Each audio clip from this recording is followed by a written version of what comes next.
Well, hello, and welcome back to Ready, Steady, Play, everybody. I'm so glad you could come and join me for the... Rude. For this final fight with, I say final fight, actually, I'm getting ahead of myself. We're going into Act 4, the final act of... the final act of Hoplomachus Victorum, and we are, of course, Kraken Lance. We're going up against Toady. We've already done 3 weeks of Act 4, so we have up to 9 weeks left. I'm hoping we can push through and get it all done today. We'll see how long those weeks take to resolve, but, you know, I'm excited. What do we got here?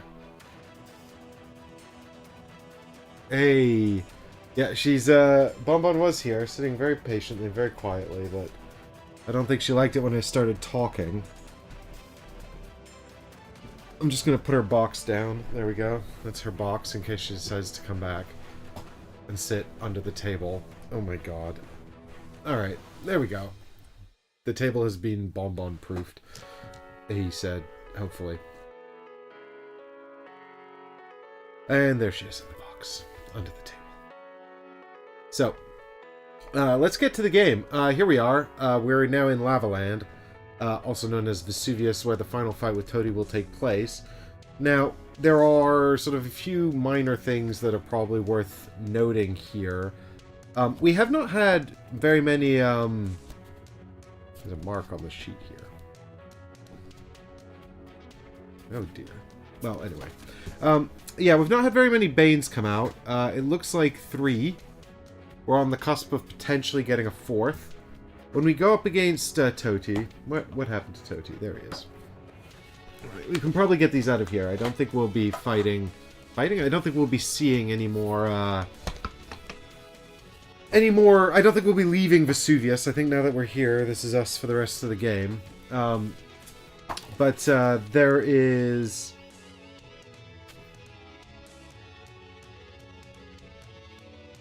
Yeah, there is an issue here where... Yeah, so we get, we'll get some, Banes. So if you all remember, Banes are these horrible tokens here that come out if, well, when we fight Toady. Specifically these red ones you see in the middle here. And they also come out when we get Influence, which is typically for when we die, a need to rest and heal and so forth. We've managed to only get 3 so far, which is pretty good, and I actually think we've even managed to take maybe 1 or 2 of them out. The rest will be in the bag, but I can't remember how many are there. If you look here, it says when your encampment moves on to the Vesuvius capital, the Scion event, you gain a Bane for each unit remaining in the Vesuvian faction stack, which is, of course, this orange one here, which means we're going to have at least 5 battles before we head into this. To get through that, we have 9 weeks, which is more than enough to do that, I think. And this is also worth noting because if we check out some of the setup description here on Toady, it says, before combat, remove all the Banes in play from the game. Primus's Toady deploys have health equal to the number of Banes removed. In this way, minimum of 3. You may want to use the arena... yeah, so... This is basically the way he kind of works is he's going to create his own little bag of Primuses, which is going to be the Primuses we've defeated along the way, as well as the ones that never appeared in the game, so they all get a chance to show up. And if I remember correctly, there's also a rule about we can spend blessings to remove Banes before going in there. Yeah, so this is a key point as well. We've got our 4 remaining blessings. Before we go in there, we can spend these blessings to pull Banes out of the game, which we desperately want to do, because... I mean, so long as we actually have 3 Banes, it's okay, because the 3 Banes are not... Because the minimum is 3 on his, the minimum is 3 here on his card. But if he had more than...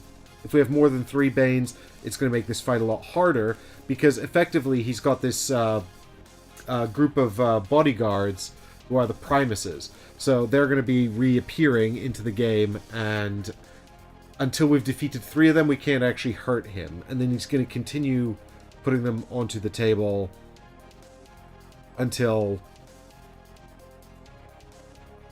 until, well, I guess we get through the whole bag or defeat him. So, having said that, he's not got too many hit points. What he probably has is a horrible... I mean, he's got 6 hit points, which is actually not a whole lot. But we do have to survive long enough to defeat 3 of these guys. So, and they'll keep reappearing as well. Well, not the ones we defeat, but different ones. And they've got 3 hit points as well, provided we don't let those Banes get out of control. So currently we've got 4 blessings left, which means we can remove up to 4 blessings before going up against him, which is great. But there's every possibility that we get a bunch more blessings or something like that. So we will have to see how that plays out. In the meantime, our sort of hey, Billy, yeah, everything's going to go according to the plan. I have no doubt that it will go flawlessly and nothing will go wrong. Hey, you never know. It might. We're always, it's always keeping us on our toes, surprising us, and in this case it might surprise us by being exactly what we expect. So, where we're at now, anyway, is, did we get, oh yes, we did get a 5th unit, Mert of Egypt, right. So, where we're at now is we are over here. I can move these around a little bit at some point. So, we're down here, so we can either go along the trail up here to this Bloodshed event, or we can toot along here to this opportunity. Now, we are looking for a King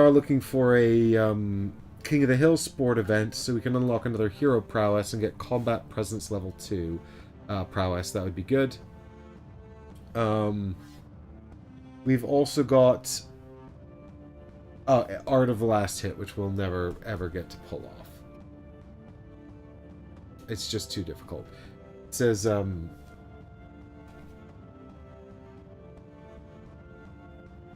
a single event, defeat the last 2 rival units, with the defeating damage being dealt from Retaliate and or Quick Strike.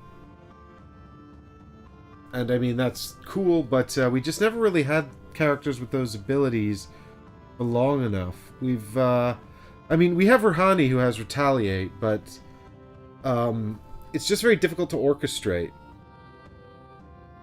And I wasn't able to do it. So, I would like to... We're not actually allowed... Oh, the thing about going... Oh, damn it.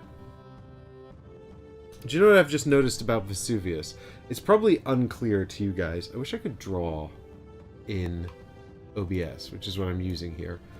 What you guys can't really see is there's the path that comes along here, and then from here we can go into the capital, or we can continue up here.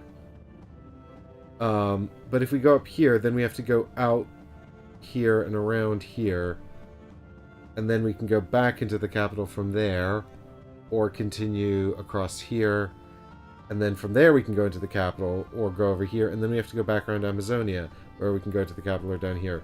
So from here, if we go up to this Bloodshed event, we don't want to go into the capital, so that means we'd have to nip around the Amazons.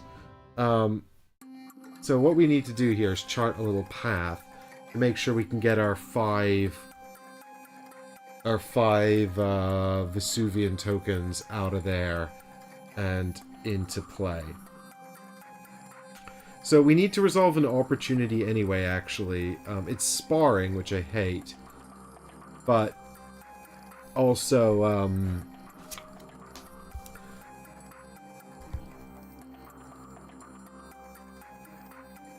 if we go around this way, at least we get 2 more Vesuvian events. And we don't have to wander over into Amazonia. Of course, all the new Argonians are gone anyway, and that's also a really long way around. That's 4 weeks in New Argonia if we go that way. Oh, I didn't notice this. This is a real bummer. It's hard to stick around Vesuvius. If we go up here, that's 1. And then that's week 1, week 2, week 3, week 4, week 5. We're on week 5 and we've seen 2 Vesuvius tokens out. That's week 6, which is 3 Vesuvian tokens. And then we only have 3 more weeks. We can't even get back to Vesuvius if we leave it. Because all we could do is go 1, 2, 3, and now we're on week 9. Oh. Oh.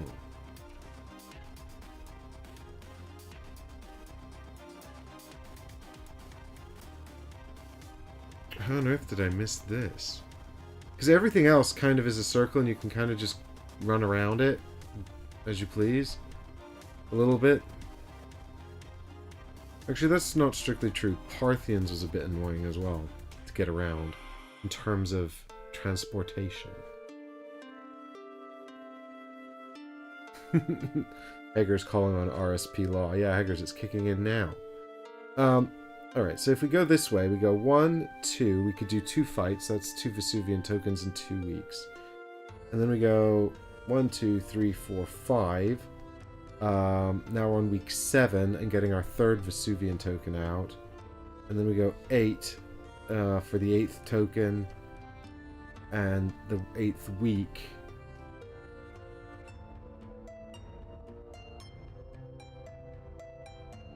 And then we only have... Sorry, not the 8th token, for the 4th token. No, it's not even the 4th token, because this is... Oh yeah, it's a sporting event. The 4th token and the 11th week.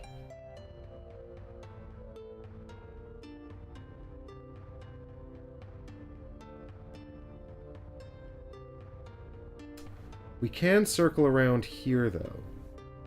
Bonbon, what are you doing down there? Alright, so... No, I can't go back. Okay, we can go up this way.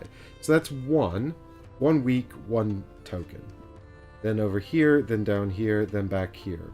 So that's 1, 2, 3, 4 weeks, 1 token. Week 5, token 2. Week 6, token 3. Week 7, token 4. But now we're stuck again, aren't we?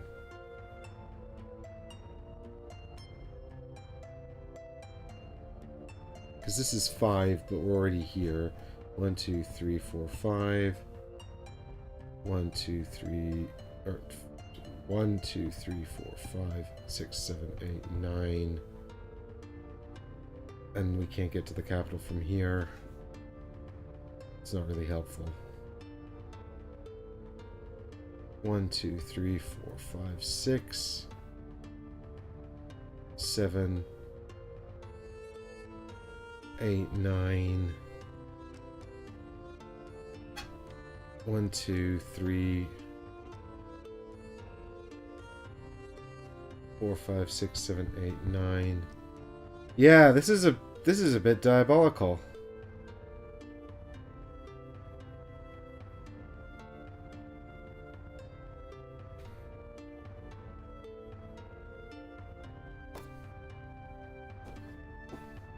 Now I've just got to check the order of these things.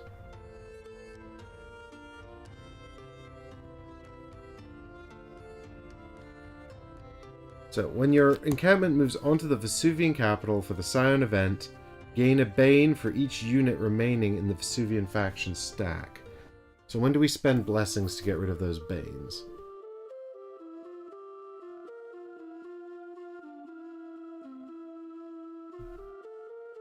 Before doing the normal combat setup steps, cross off your remaining blessings. For each one you cross off, you choose and remove a Bane from the bag or from your camp. Is there a special Scion setup step? No, this is the arena setup step.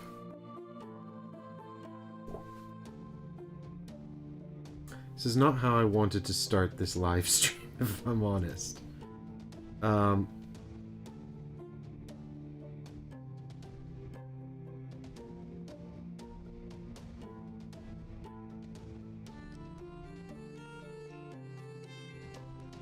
Yeah, the timing of this is absolutely crucial, and it's not very clear.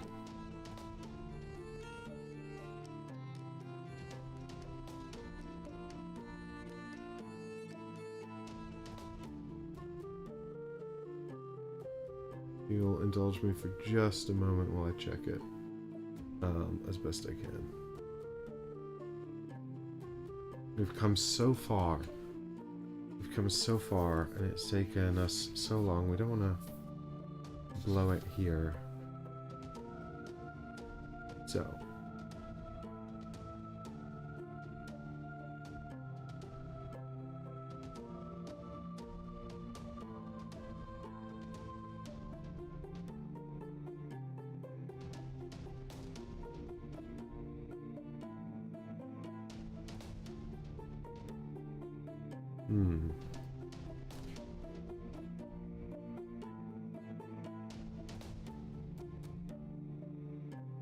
Well, here's my theory, or here's my best guess, because it says right down here, when your encampment moves onto the Vesuvian capital for the Scion event, gain a Bane for each unit remaining in the Scion Vesuvian faction stack, and then here it says, before doing the normal combat setup steps, cross off your remaining blessings.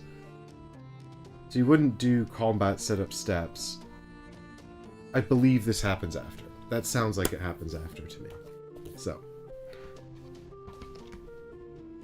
if I'm wrong, we've got until, well, we've got about 9 weeks to figure it out, or for someone to let me know. All right. In the meantime, the best route to get rid of the most Vesuvians is 1, 2, 3, 4, 5, 6. I think it's just that. Because that gets rid of 3 of the 5. If we go 1, 2, 3, 4, 5, 6, 7, 8. No, actually that's better. That gets rid of 4. And that takes us up to week 8 here. Yeah, so we just have to spend like 4 weeks pittering around in New Argonia. It's so annoying. Anyway, let's head over here and get on with this event. It's a sporting event! Hooray! Ring of Mortality.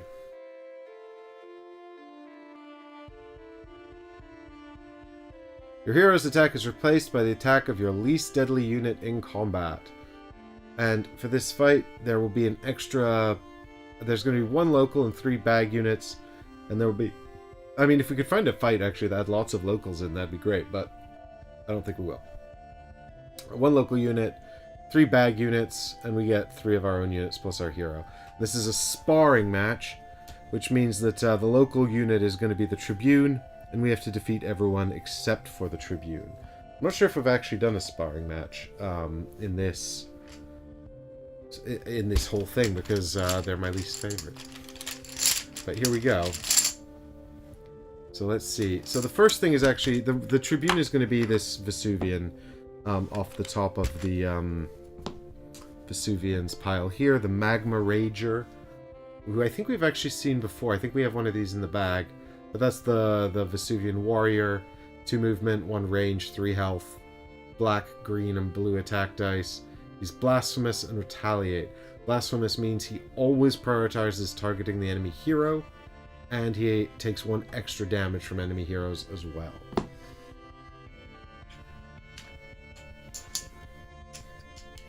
Anyway, he's our top guy, and then we're going to get 3 more out the bag.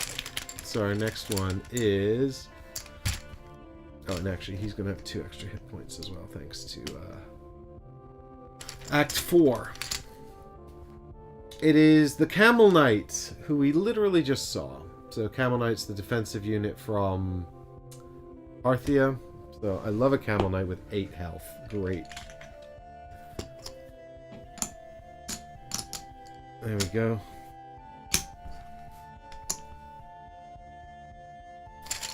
Okay, dig deep. Find something really random. Oh, it's the Cestus again. We just saw him. So this is our Kunlun warrior with Retaliate and Hurl. Fortunately, just 3 hit points, like a normal unit. That's 3. So this is the 4th and final one. It is a new Argonian. It is the Murmelo with Retaliate and Shove. Let's have a quick look. And that's another warrior as well. So 3 warriors and a tank. Great. Or in this case, I don't know what they're called. Defensive units? Protectors? Alright, so how does Shove work if you were a AI? Let's have a quick look. This triggers if the movement allows a rival unit to get an attack or special when it would otherwise get neither. Alright, well we'll have to look and see. Shove otherwise is, this unit displaces an adjacent unit 1 hex away from it and simultaneously moves into the hex that was vacated. Good. And we need to get our Tribune token out here to remind us that the Magma Raider is a Tribune. And we also need to have some tactics. So we've got tactics actually on the first 2 and the last one. So 2 warrior tactics and a defensive tactic, which is 2 copies of Adrenaline and 1 copy of Stun. And it will look like this. Adrenaline, Stun, Adrenaline. Not that the order really matters. I mean, it matters a little bit. Alright, and we're ready to kick off. The enemy acts first, so they're going to just go ahead and deploy the Magma Raider into here, and the Camel Knight into here. And we'll be playing Tactician correctly this game for the first time in the entire thing.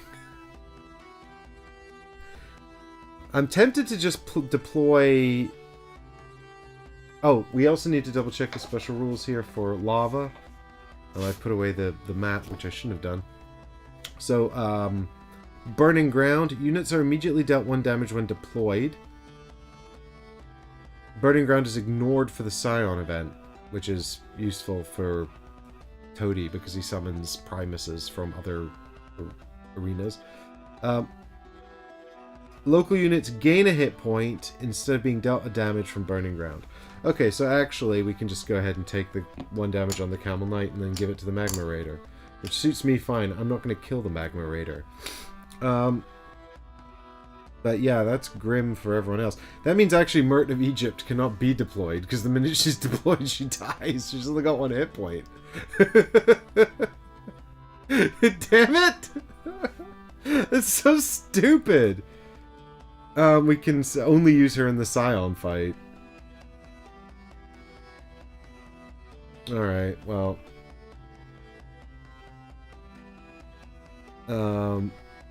let's put out... Kraken Lance, who takes a damage.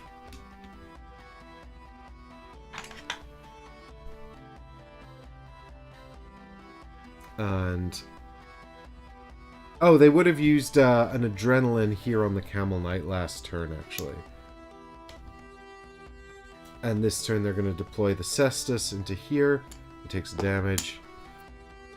And then we're not going to be able to use Stun because they don't have a Tactician, so they'll take Adrenaline and then they'll apply it to either the Cestus or the Magma Rager. So we'll give it to the Cestus. Right, and then it's movement, and the order here is Flag Holder, Hero, Strongest Opponent, so it's Hero. So we're going to go 1, 2, because that blocks the Magma Rager. Yeah, idiots. And then he's going to go 1, 2? Sure. I mean, actually, do you know what? Let's go around the top. 1, 2, because I'm going to deploy my friends down here, and also I don't want to kill the Magma Rager. But I do want to kill this Camel Knight, but first he's going to try and kill me with this 1 green die. Let's also bring our camera out here. Alright, here we go. Camel Knight hitting Kraken Lance. And that's a sword for 1 damage. else. Let's see if I can sort out the focus real quick for you guys. I want to see the tops of those towers as best you can. There we go. Alright. So, let's deploy. Now this is a sport, so no one's actually going to die here. Let's just put out Zeno, because he's super good. And, we'll just give him 2 hit points, because he is going to get hit by the lava anyway. He's super good, and also he's got first strike, so he can just attack right away. His first strike, I guess it is... Well, we've got... The Camel Knight's got Taunt and Intercept Blow anyway, so it's going to be attacking us. Anywho. But we want to defeat Chips with Kraken Lance where possible, so we can use First Strike here to attack. First Strike doesn't let us use abilities, does it? It doesn't matter in this instance, but I'm just wondering if we can use Agility with First Strike, which is our other keyword there. Agility is an attack that doesn't trigger responses, because it's not technically an attack.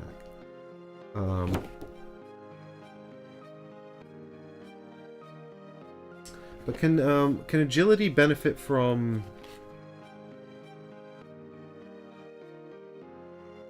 Can Agility benefit from Combat Presence?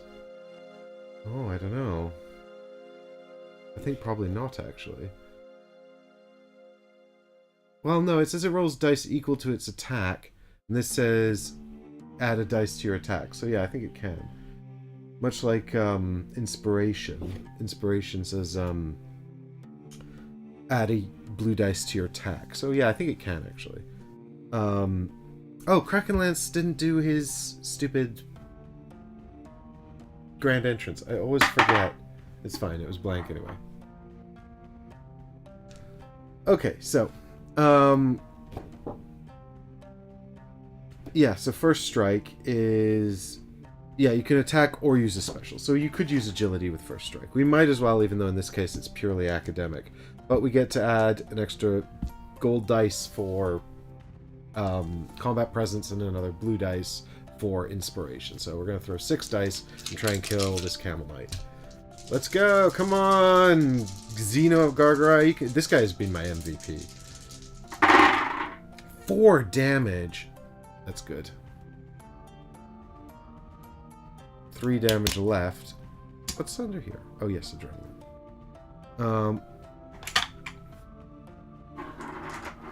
Okay, and now we can attack with Kraken Lance, and here's hoping we get 3 and just finish him off. That'd be great, wouldn't it? Come on! Kraken Lance. Ah! It's 2. He remains on 1 health. Boo! Boo!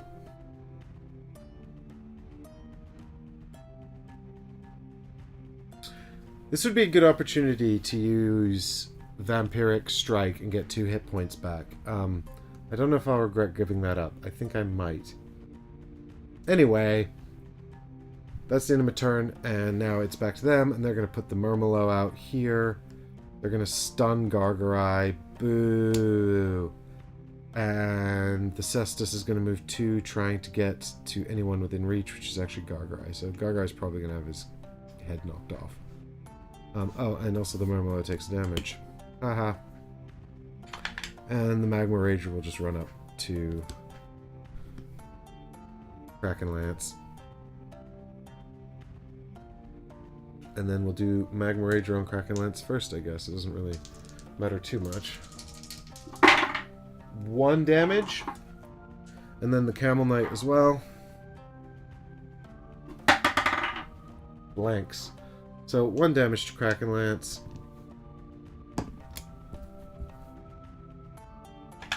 And then the Cestus hits Zeno for 1. So Zeno lives barely.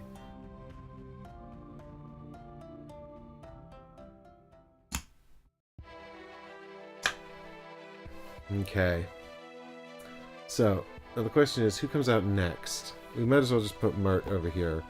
They can't actually play until the Scion fight, and then they'll probably not last very long in the Scion fight anyway. I like the idea of Crossbowman, because Crossbowman could appear and just attack because of first strike. So let's do that. I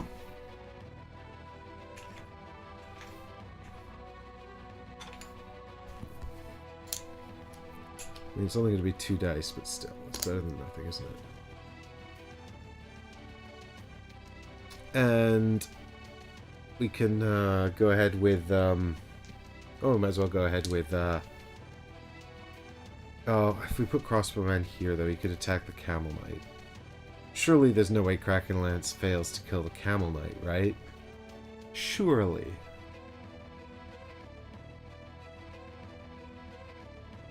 No, but if I go here, I don't have Agile, so then I'll suffer retaliation. So we'll go over here. And then we'll just shoot at the Cestus, because we don't have another target we can hit.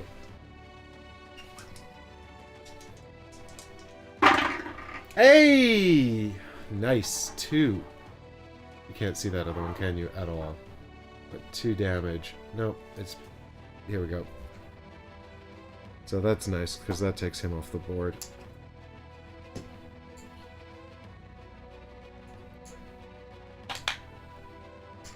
And then, we just tried to finish off the Camel Knight with Kraken Lance.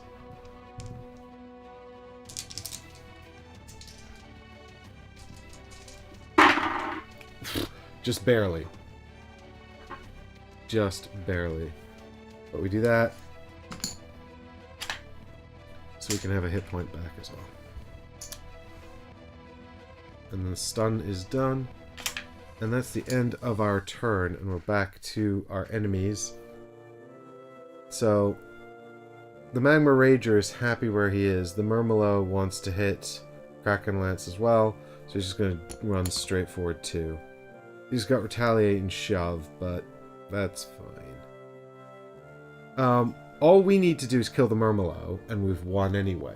So, let's just hope that Kraken Lance doesn't take too much damage, I guess.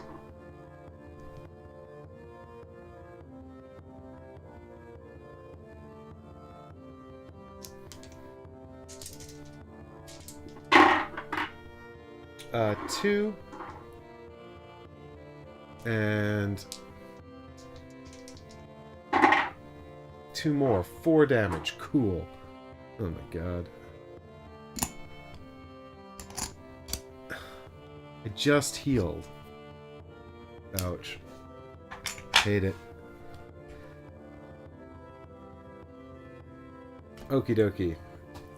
So, let's just go... I mean, we've got 1 more unit to deploy, but by the time... But I don't think they'll have a chance to act. But I'll deploy them anyway, because, you know... well, actually, if we deploy... No, you can't use your ability if you're dazed, right? So, we'll put out the catch fact anyway. I don't know why. Anyway, here comes the crossbowman up to here. And then we'll do Kraken Lance into the Murmillo. We're looking for 2 here. 2 would be good.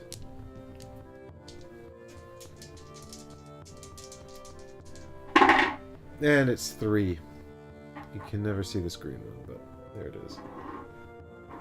3. So, he's dead. We get a hit point back and win the fight. Oh, shit!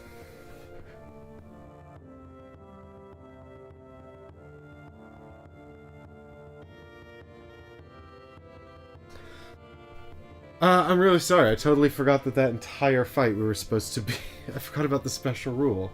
The entire fight we were supposed to only have an attack equal to our least deadly unit. I literally explained it, and then I think I got... I don't know what I was thinking about. Yes, okay. You want to go outside. Honestly. Okay, I'll be right back. Hold on.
There we go, folks. I put up a poll there in chat for you.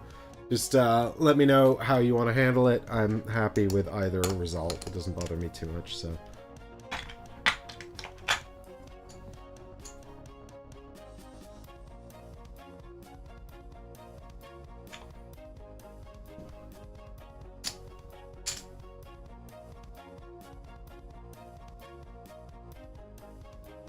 Oh, it's...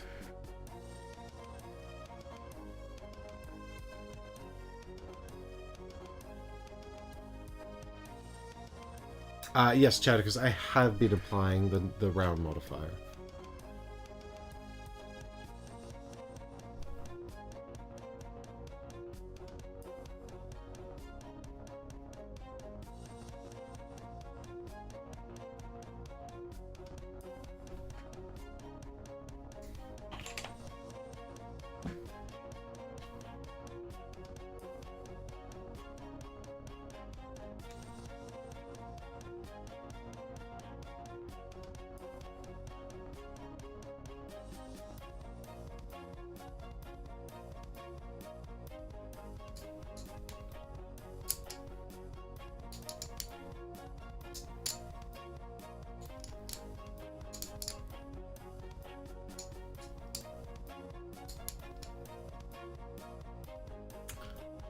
Alright, just a few more seconds on the poll.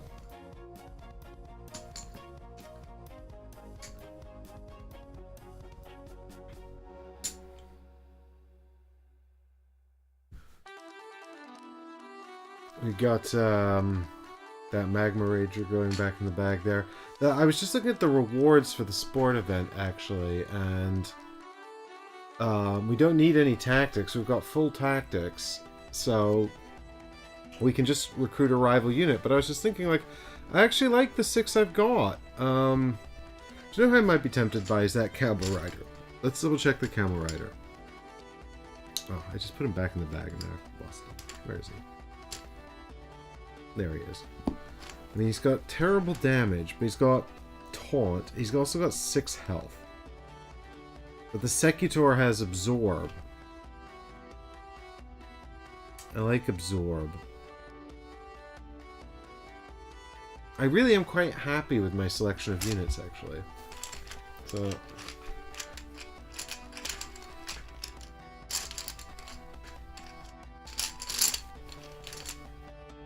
Well, Paul, thanks for stopping by. We are, in fact, finishing up Act 4 here. We might even finish our first run-through tonight. It's only taken since this was delivered. Alright, that's the end of the poll, so we're moving on. And, yeah, we didn't get a reward for that, because I don't want one, so that's wild. 6 health. That was a pricey event, though. But it's done now. And we've got a new sport event revealed as well. Oh, it's another sparring one! That's so annoying. Well, we have no choice then. If we want to try and get the King of Kings, we're going to have to spectate this one and then do it up here, which is so last minute, but... Anyway, now we're moving on to a Bloodshed event, which, if you remember, we actually spectated Bloodshed last time, so we got to set these up, and this one is pretty easy for us, because we either take a damage to keep an opportunity card, or discard it, and we've only got one that we want to keep anyway. This should be pretty straightforward. In fact, we can resolve this right now. Get out of here, Art of the Last Hit. We'll never do that. And take a damage to keep King of Kings. There we go. There's no chance of me forgetting to do that now. So we've got a new local coming out as well, which is the Shale Lurker. It's got First Strike, Blasphemous, and Tactical. So this is their Tactician, and it's an Archer. Moves 2, range 2, 2 health. It's got... well, except it's going to have like 5 health in this game because of the special scenario rules. And it rolls a green and a blue attack as well.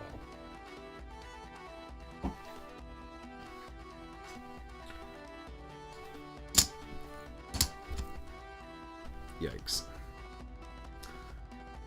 Alright, let's see who else we got joining the Shale Lurker. Just two more chips.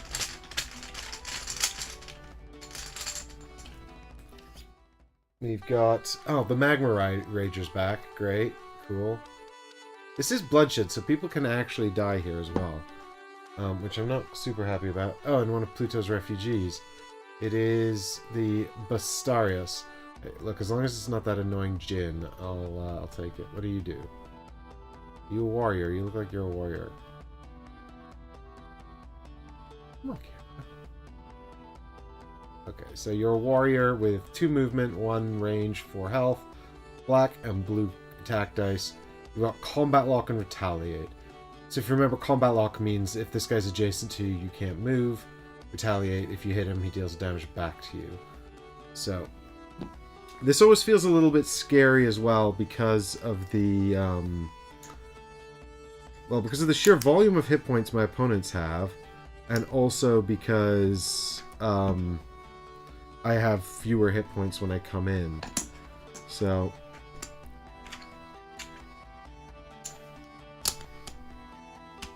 Yikes. Fortunately, there's only 3 of them, so it'll be fine, right?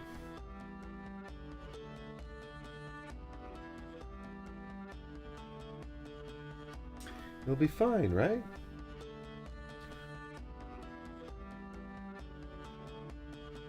Alright, so all we have to do is kill them all.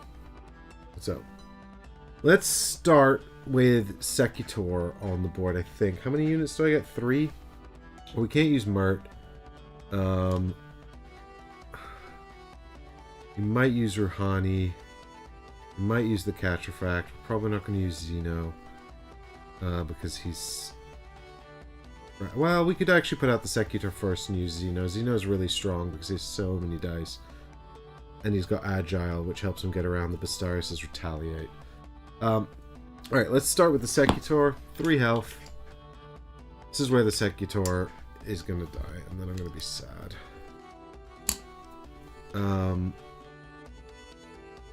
Maybe we start with... if we can spectate next time. Yeah, if we're spectating next time, let's just start with Kraken Lance, actually. But they play first. So, Shale Lurker comes out here, gains a hit point, putting him on 5. And the Magma Rager comes out here, gaining a hit point, putting him on 6. Oh, it's so bad. Oh, they've got tactics as well. They've got 2 tactics, which are going to be... Actually, what happens if a character with 2... Well, this is the Shale Lurker actually has 2 symbols. It's an archer and a tactician. So I wonder which tactic... Oh, don't tell me it's 2 tactics.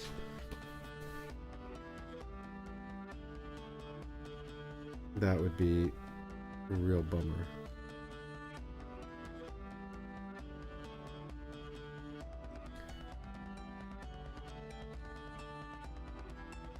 In the event that they're...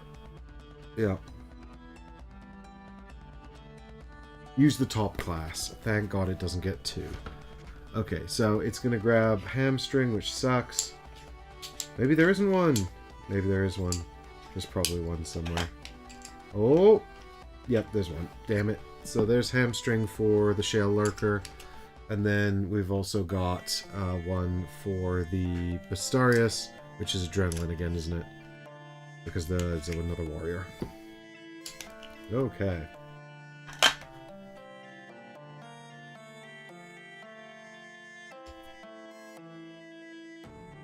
And that's their first turn done, because no, they'll use Adrenaline on their slowest character, but I can pick because they're equal. So let's pick the Magma Rager because I don't like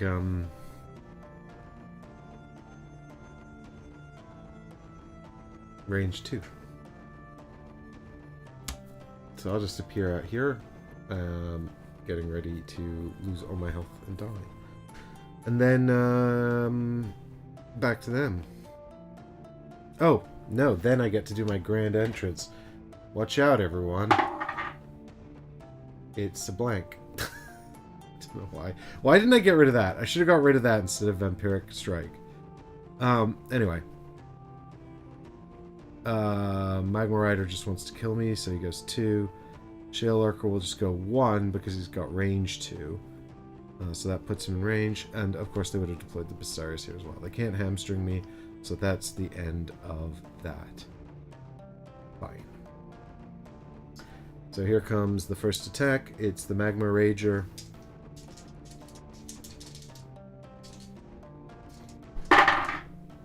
And that's 3 damage already.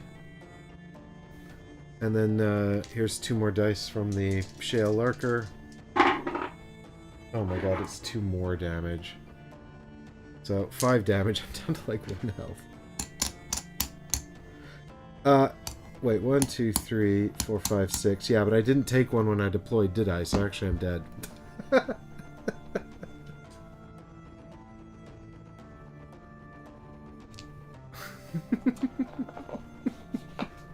Because I would have taken one for deploying on the board, right?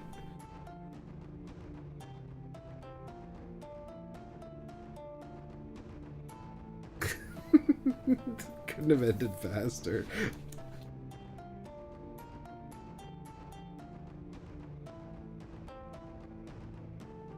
Okay, so I think in the interests of I mean, the thing is, we can spend a blessing to survive, or we can fail and take the influence. But the influence is going to give us a bane, and if we spend a blessing, it will only be... we would only save them to get rid of banes later. So I think it's worth spending the blessing anyway, which brings us back on full health.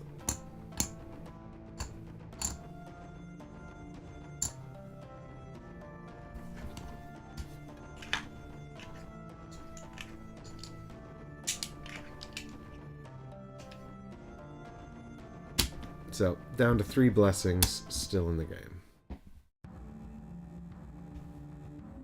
That was exactly the right number needed to kill us, by the way. I'm just saying it's rude. Anyway, here comes Zeno. Better not let him die. They're just going to attack... They always target the hero first anyway, so I think we'll be alright. Unless... no, if I deploy here, that Bastarius is going to come straight up to me and kill me. If I deploy here... I actually can't... The Bastarius is going to attack whoever goes next.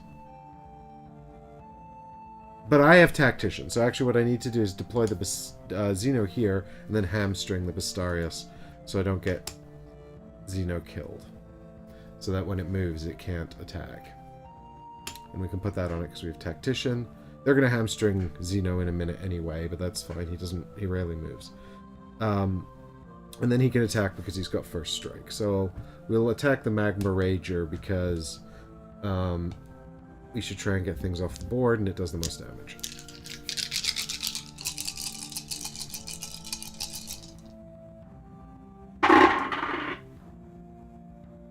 So that's just 2 hits.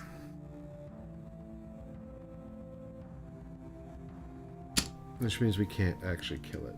I'm disappointed. Then Zeno into the same target. Sorry, Kraken Lance into the same target. For 3 damage. That's better. God, if you just done 1 more damage, Zeno, I swear to God, I'm really good at rolling 1 too few. Whereas the enemy's good at rolling exactly the right amount. So that's the end of me, and now it's their turn, and they're going to hamstring Zeno because they have tactical. The Shale Lurker's happy where it is. Bastarius will move 2 up to here, but next turn it'll move in here to try and attack Kraken Lance anyway, so that's fine. And then it's just damage again, starting with the... Oh no, the Magma Rager takes an extra damage from Kraken Lance because of Blasphemous, so it is dead. And I can have a hit point, except I can't because I'm at maximum. Sad. Get out of here. Alright, well at least that's something. Here's the Shale Lurker. 2.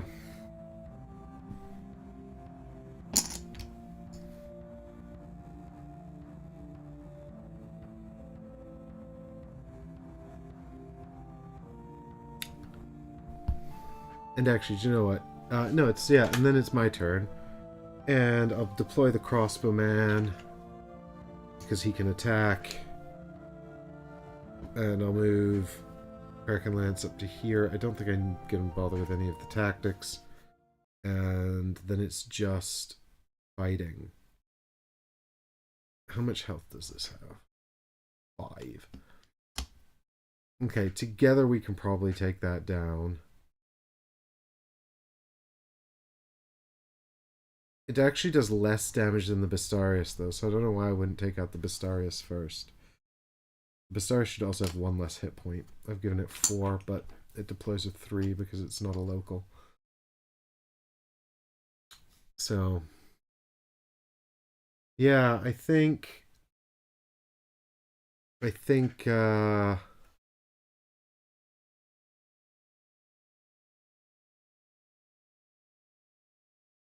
do the 2 archers into the Bastarius and see if we can take that off the board that way. There's a slim chance if I roll... No, this has got 5 health. There's no way I can kill it without everyone focusing on it. Alright, let's do Zeno with his incredibly swingy dice roll into that, and then we'll see where we're at. So this is Zeno into the Shale Lurker. With just 2.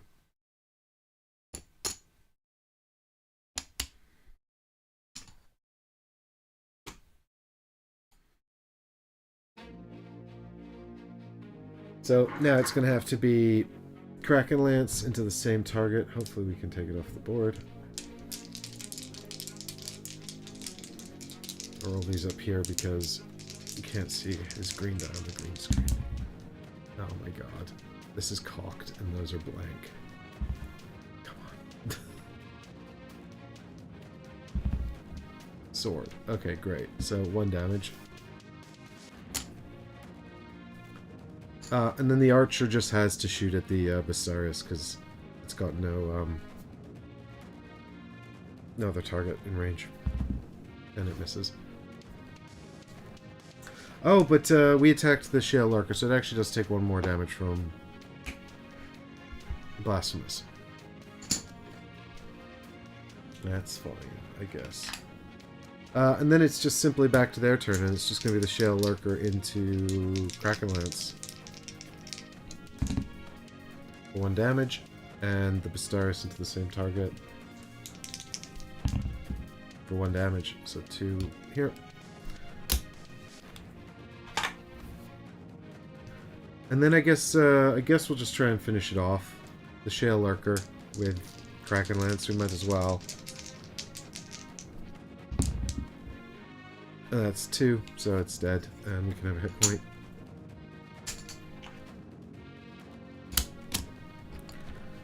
Then Zeno into the Bastarius. Actually, we should do the archer first. Well, actually, it doesn't matter at all. We'll do the crossbow first. It doesn't matter at all, though. 1 damage,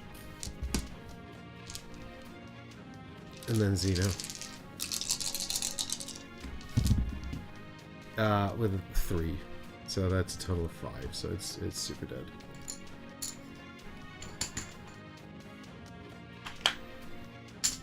Alright, nice. So, moving on then to rewards. I've not been marking the weeks. I should have marked 2 weeks. My bad. And then we can upgrade a die or have +1 health or +1 leadership. At this point, I think I just want to upgrade dice. So we'll just go from green to black here. ASMR dice rolling. Well, these are the big chunky metal ones, you know. They're really nice. Although I've noticed that the paint has started to chip on the blue ones, which is a bit of a pity. I need to manually focus this camera. I don't know how obvious that is, just around the edges of the die there, but, you know, like, it's fine. They're very satisfying to roll. I don't think there's a chance that it'll become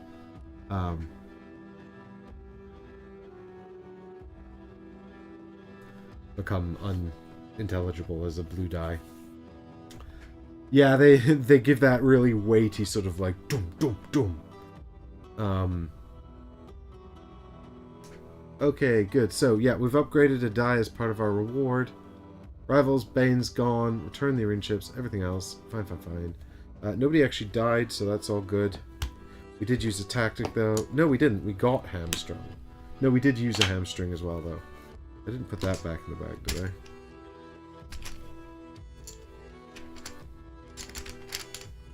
No. Did I? No, I did not. Good.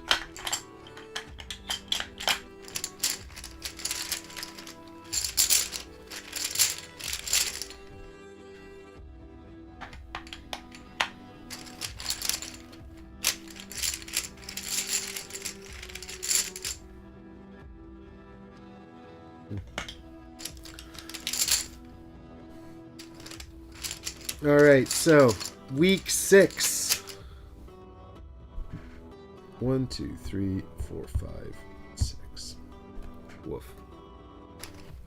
Alright, so we're moving on to, so that was Living with Regrets. Now we're going to move on to this next sporting event, which is another sparring event.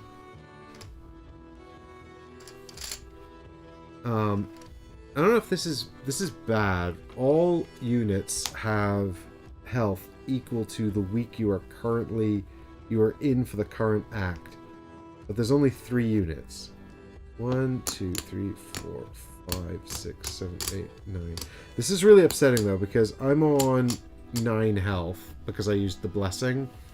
And I really wanted to spectate this event. So that I could find a King of the Hill one. I don't need to spectate it, so long as I do it. It just means I'm gambling on the next one having King of the Hill on it as an option. And if it doesn't come up, then we're not going to get to do King of Kings. Which is not really the end of the world, but it is a pity. I've also completely forgotten to do combat prowess for the crossbowman in the last 2 fights. So, I should be more... I should remind myself on that. I guess it kind of evens out the mistake I made with the first Bloodshed event. Because I forgot. I only remember with Gargarai because he gets 1 extra of each die as long as he's next to Kraken Lance. Each die that he's already got.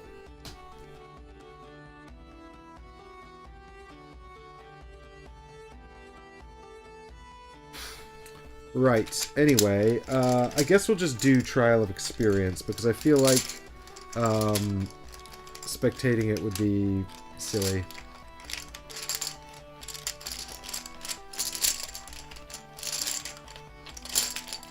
Maybe instead of upgrading a die, because we're not, once again, we're going to be doing another event here, where we don't have any sort of big reward that we want. Because we've got 3 of our 4 tactics available. So, I know upgrading the green to the black with Kraken Lance is good, and I really want to do that. But I'm just thinking, in the final fight with the Scion, we're capped at... where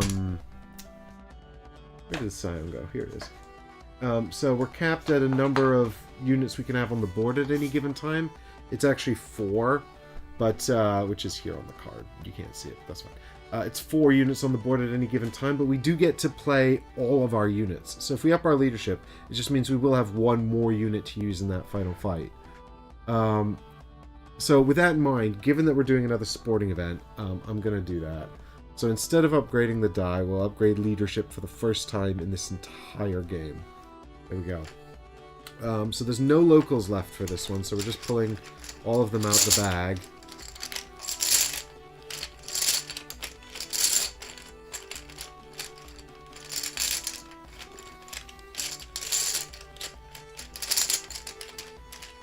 Oh, and also, we're not even in Vesuvius anymore.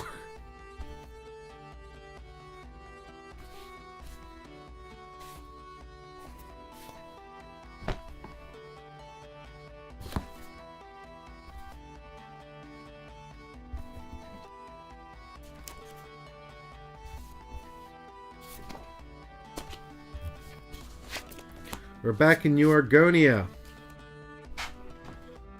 It's been a while.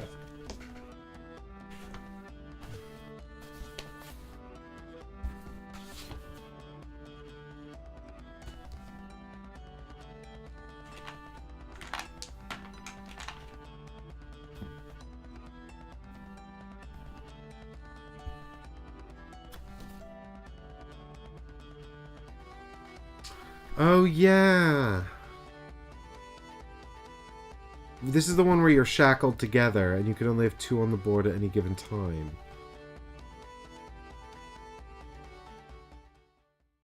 So, local units have perfect strike. We'll see if any local units come out. Each troop with no units in combat must deploy 2 units if possible and can have no more than 2 units in combat at any given moment. Units that deploy together are shackled and must remain adjacent to each other at all time. Units cannot block the opposing troop from deploying and are displaced to an adjacent occupied hex if they would. Yeah, because we've only got 2 spots each.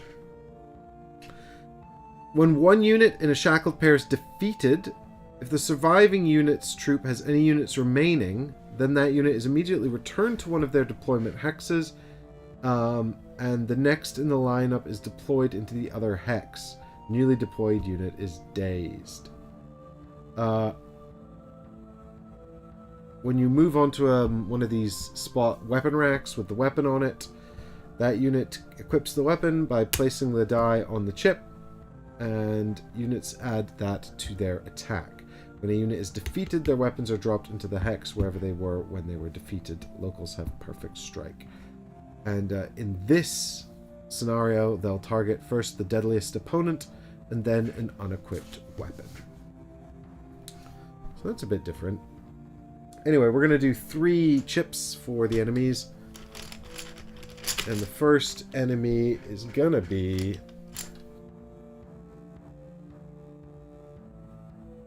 a bolus hunter. What do you do? This is an archer from the Lemosians, I think. First strike, confidence. 1, 2, 3. Black and yellow. But actually 5, because it's the first one to come out. And because it's an archer, it adds bolster health to the tactics pool. Great. Just a meaty slog. Extra 4 hit points for that bolus hunter in the end, I think. We've got... Uh-oh. Oh, it's the Djinn! No! And the Djinn's gonna have 5 health. No! How could this happen? Ah. I'm so upset. We have to kill him immediately. What is confidence? Confidence on the bolus hunter. This unit adds green to its attack while it's outnumbered. That's never going to happen because you can't be outnumbered on this map. Oh yes, you can if you're the last surviving unit. Yeah. And finally, we've got basic defender. Just Mook Defender, the most boring basic guy. Honestly, a blessing. Thank you, Defender, for coming out. Not only have you come out last in the least useful position, but also, I need you here because the Djinn is horrible. You are adding a stun, though, which is upsetting. Alright, so there we go. There's our lineup. And now it's back to me, and I guess I'm... No, it's not back to me, it's back to them. Back to the arena, is what I meant. With Bolus Hunter coming out, and also Djinn. We're going to get a Bolster Health coming out. They've both got the same number of hit points, so this can apply to either of them, and obviously I'm putting it on the Bolus Hunter, because who wants that Djinn around any longer than necessary? But that's already so much health. And then that's their tactic spent. I will then deploy Kraken Lance and Xeno. This is a sporting event, so Xeno can't die here, so that's good. This means I can have either the Bolus Hunter or the Defender onto my team. I presume as this is a sporting event, I'm not allowed to recruit the Bane into my army.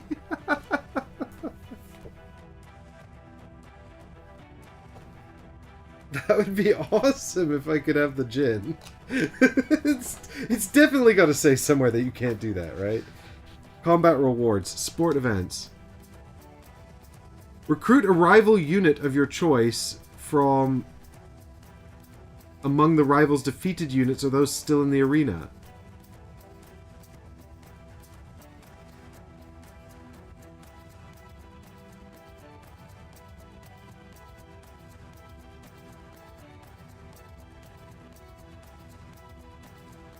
Does he have a lamp? Yeah, I steal the lamp. It's never failed. Alright, I literally... Unit Banes cannot be recruited. It says right here. Good. There we go. Alright, so that's me done here. It's back to them, and they're targeting... they can't reach any of me, so they're reaching unequipped weapons. The Jinn's gonna get that yellow if I move them correctly, which I will. I think I'm happy for the Jinn to have the yellow. Actually, if I move the Jinn first, they can't reach any weapons.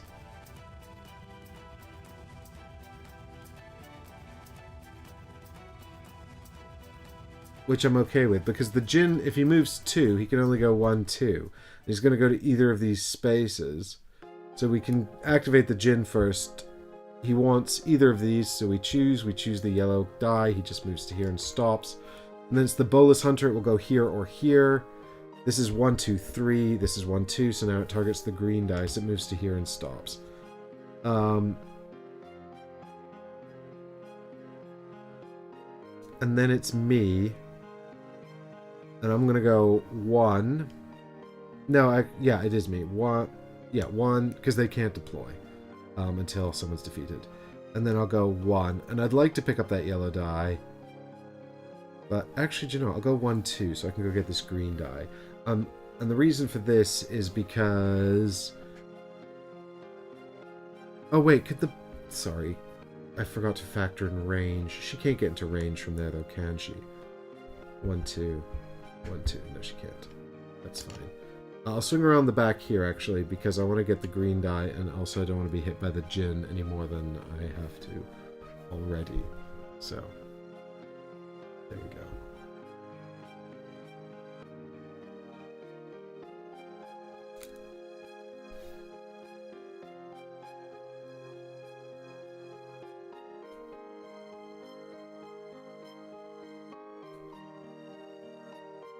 Alright, back to their turn then. I keep wanting to deploy that defender, but I'm not going to, because... Oh no, sorry, before their turn actually, Xeno can attack the Jinn. That's the whole point of this.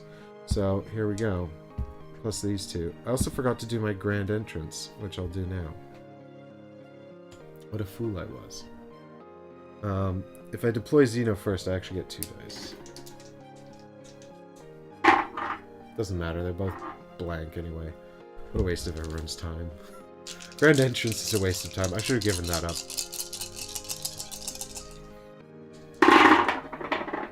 Oh my god. 2 damage. Such a swingy attack with Xeno. Like, he's got 6 dice, the potential to do 6 damage, but they're so bad, it's not going to happen. The Jinn would like to retaliate, but he can't. So that's the end of my turn, and now it's them. And we'll move the Jinn again. They're in this sort of... It's weird to parse this, because there's not, like, a rule about, like, who moves first, is there? Yeah, so, I mean, the Jinn doesn't move at all if I trigger him first. Oh, do you know what? There is a rule about how, if you can get a... Yeah, so I have to move the Bolus Hunter first. There's a rule about if unit can't do anything good, to advance its position, then you have to move other units first, and then if that makes moves available to the unit, it will then move. So we'll trigger the Bolus Hunter first. She wants to go and try and reach this because it's the closest thing that she can try. She can't reach anything. This is the closest thing that she can get to, so she'll go 1. So the Djinn will go 1, 2, because this is the only thing it can reach. And then it's got an extra attack. And then it's my turn. And I'll go up here with Xeno. And then I'll move Kraken Lance in here and grab this green die, so I have an extra attack. Oh, I could move around to here, actually. I don't need to stop, right? I just need to move through it. Yeah, you just get to take the weapon. That's fine. I think between the two of us, we can probably kill the Djinn. So we'll start with Xeno, because if Kraken Lance kills him, he gets the extra attack. The extra health back.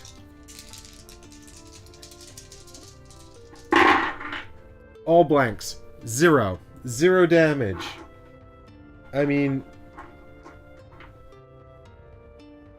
swingy. Yeah, get out of here.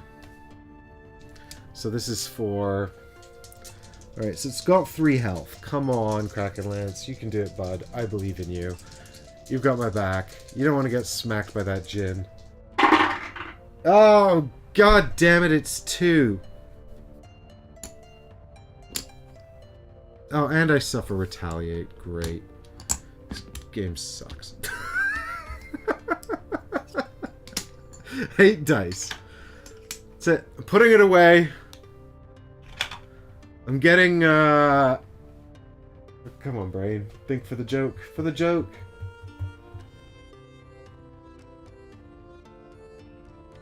When you try to think of the driest possible Euro you can possibly think of and nothing comes to mind. The driest possible Euro.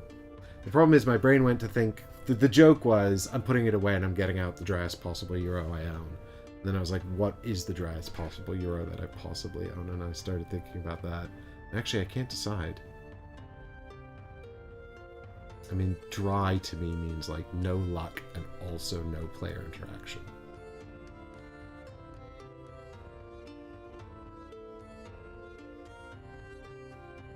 Zero cards, 0 dice, 0 player interaction. What is that? Answers on a postcard. I'll think about it later. Okay. So that's the end of that utter failure. So now everyone's just going to wail on poor Kraken Lance here. We can start with the Bolus Hunter. It doesn't matter who we start with, really. For 1. And then it's the Djinn who has blue, black, green, red.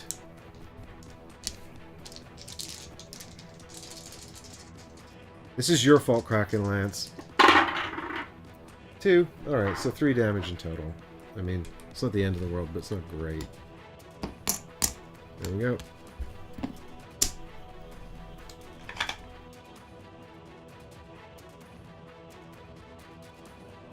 Alright, so we might as well finish the... Do you know what? We might as well shoot... Because I think Kraken Lance will probably be able to do a damage. So we might as well shoot Xeno at the Bolus Hunter. Because then we can get some damage on it before it resets. And then if Kraken Lance blacks out, I really will get out the driest Euro I own. Alright, 3 damage. Nice.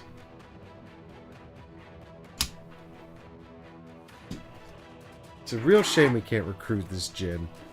We're just not allowed. It says so in the rules.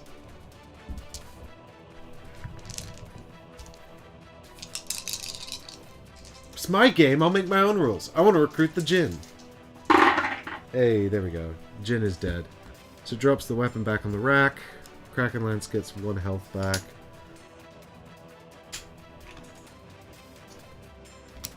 The Bolus Hunter resets. And the defender comes out, but is dazed. But it doesn't matter because it's about to be their turn anyway. I was about to say, it occurs to me that I might have, there might have been a moment there where I should have used, uh-oh.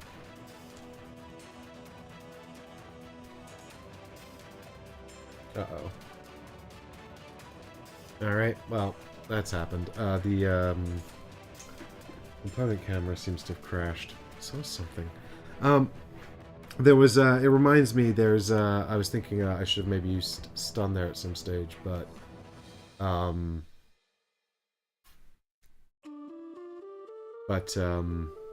they were never adjacent to a unit that could be stunned. Yeah. Damn it. Okay. So, it's their turn. And oh my god, are they slow. We move the Bolus Hunter first. She can shoot. We move the Defender first. She can still shoot. So I guess it doesn't matter too much. Let's move her first. No. So there's a situation. So if we move her first, and we put her here, which is the only spot she can move to, then the Defender will move either here or here. But we want to kill the Bolus Hunter first, just because she does marginally more damage. Although, yeah, and also if we kill the Defender first, then she gets confidence as well. But if we move the Defender here, the Bolus Hunter goes here. And then next turn, Xeno... Oh, Xeno could swing around 2 to here and pick up this die, actually. That would be fun. Yeah, okay, let's do that. So we move the Defender first. He comes up here. We move the Bolus Hunter. She comes in here. And then the Bolus Hunter attacks. Oh my god! I've done it wrong again. I've done it wrong again. We're gonna have to start over this time. This mistake is too bad. I completely forgot about the trial of experience. Oh, that's gonna make this really rough, actually. Alright, this just got really tough. I can't show you this now because the camera's crashed. I'll tell you what I'll do, is I'll take a minute to reset the stream, because we're gonna need this camera back anyway. And then I'll set up the board for this as well. All rival units have health equal to the week for the number you are in for the current act. So it's week 5. Which means actually the Jinn should have had 2 extra health, the Bolus Hunter should have 2 more health, and the Defender actually doesn't at all have any extra health, which is kind of funny. But I think we should probably reset it given how much... Oh, but I can't remember how much health I should have had.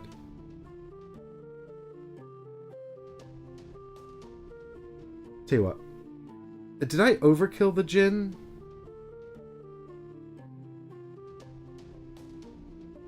How much damage? No, I did 2, didn't I? So I didn't overkill it.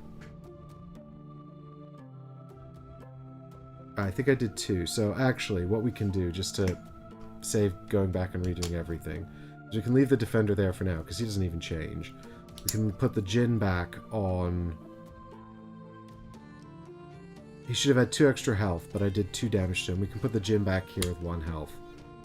And then give 2 health to the Bolus Hunter. And that's it. Then nothing else would have changed. We'd have to start over from the beginning again. And then I get 1 less health, because I took 1 for killing the Jinn that I shouldn't have.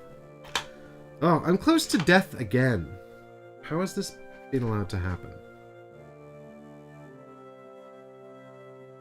Anyway, right, so it's actually their turn, isn't it?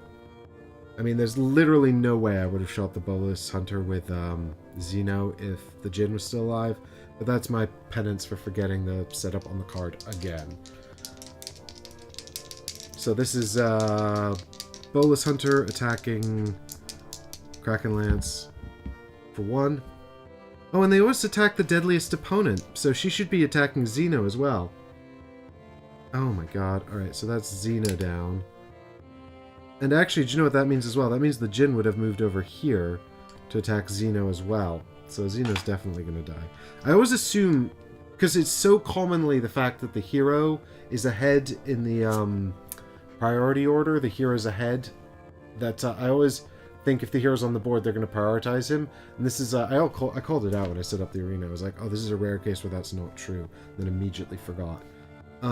That's okay. I don't think it would change things too much. I think Xeno's about to die, though. I don't think, unless, I mean, he's got 2 health left. And there's 1 guaranteed damage in here. So, it'd be a miracle if he lives. No, it's 4 damage. He's super dead. Fortunately, this is a sporting event. Which means, actually, I reset to here.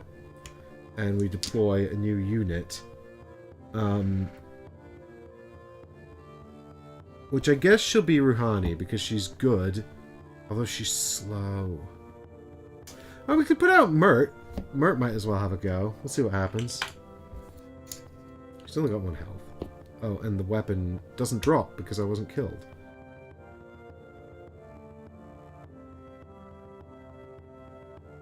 When a unit moves... Yeah, when a unit is defeated, they drop it. So the reason they were attacking...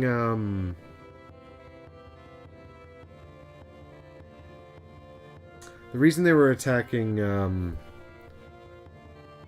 Xeno is because he's the deadliest, which means he has the most dice. I mean, actually, technically, Kraken Lance had 4 dice, but also because of Embrace the Dark, because of combat level, presence level 1, Xeno had 5, and then he got 1 extra for being next to Kraken Lance. I don't know if that counts.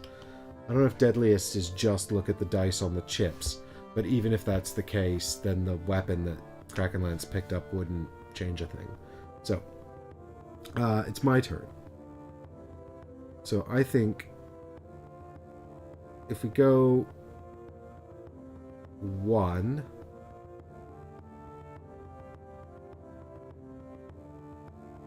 I can't get next to him, can I? I can go 1 here. Oh, I could get Kraken Lance next. And Mert could go 1, and then Kraken Lance could go 1, 2, like that. There's also a reality where Kraken Lance goes 1 like this, and then Mert goes 1, 2, and picks this up, and then attacks the Djinn. But I don't know if I want extra yellow dice, to be honest. Like, I don't care too much about it, because they're so bad. And also, I'd prefer Kraken Lance to kill the Djinn, because then he gets a health back. So let's do it like this.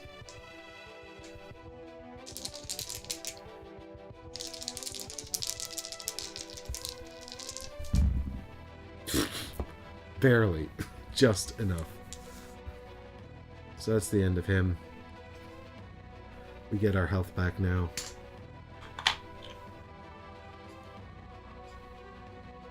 And Bolus Hunter resets. Defender comes in. And then it's their turn.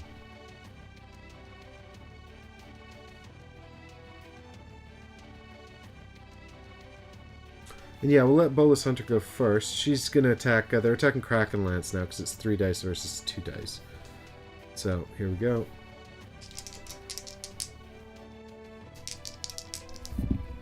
Two damage. Great.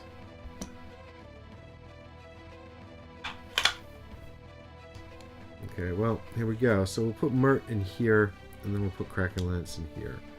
And we'll just do a big swing at the Bolus Hunter, starting with Mert, who's got 2 blues and a red, 2 yellows as well.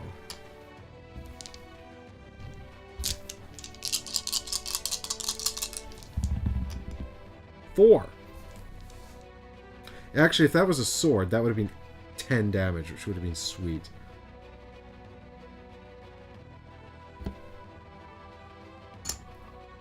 Oh, she can move the turn she deploys because it's tactical. I forgot it again. This is just the stream where I complain about all the stuff I forgot. I need another green die. Here we go. Kill that Bolus Hunter. Oh my god, only just.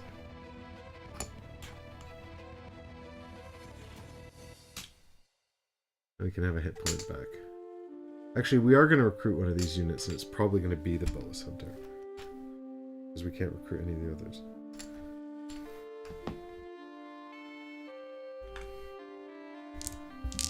Although, I don't really want the Bolus Hunter. I don't think there's going to be another chance to recruit, so...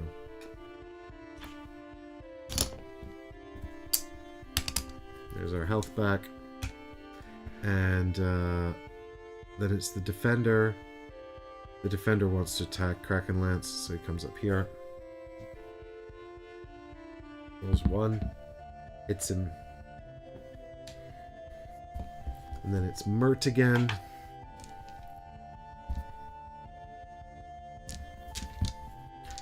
Come on, 10 damage, because it'd be cool. Nope. She'll never have this many dice again.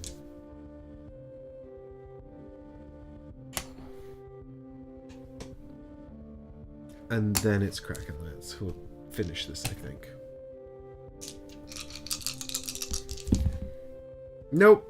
No, he failed to finish it. For God's sake. This is so unlucky.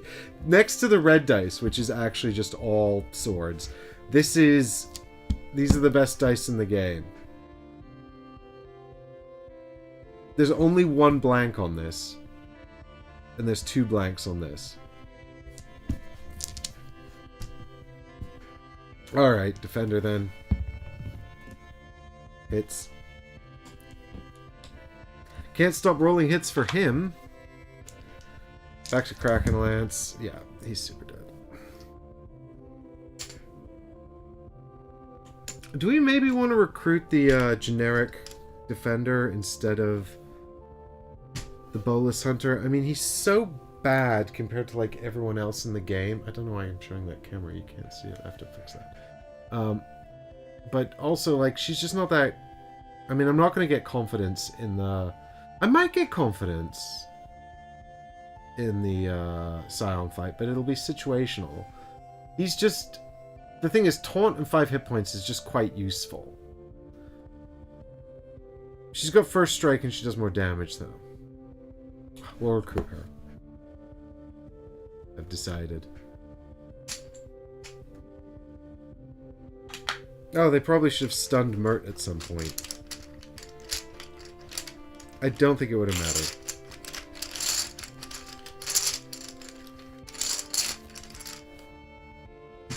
Tell you what. In case they would have stunned Mert at some stage, I'll give the Bolus fighter one last strike at Kraken Lance. 4 more damage. There we go. Okay, well, we're on 2 hit points now, so that's good.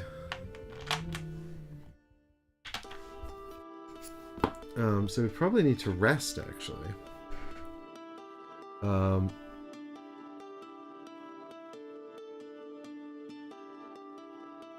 Yeah, I mean, we're going into Bloodshed, which is scary.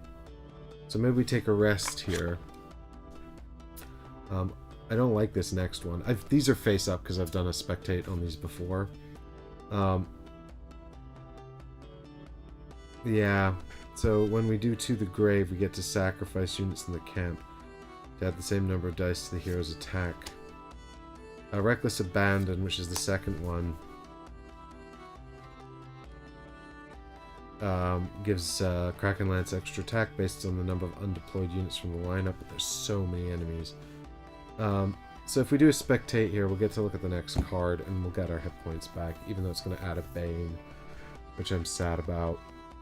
But I think we'll have to do it. So, oh yeah, and also I recruited the Bolus, but I didn't add a week because I forgot. So here's the week for that. Alright, so when we are spectating, we're going to rearrange the top 3 cards of the deck. So we'll look at the next one. Traitors Among Us. So one of these we're going to have to do.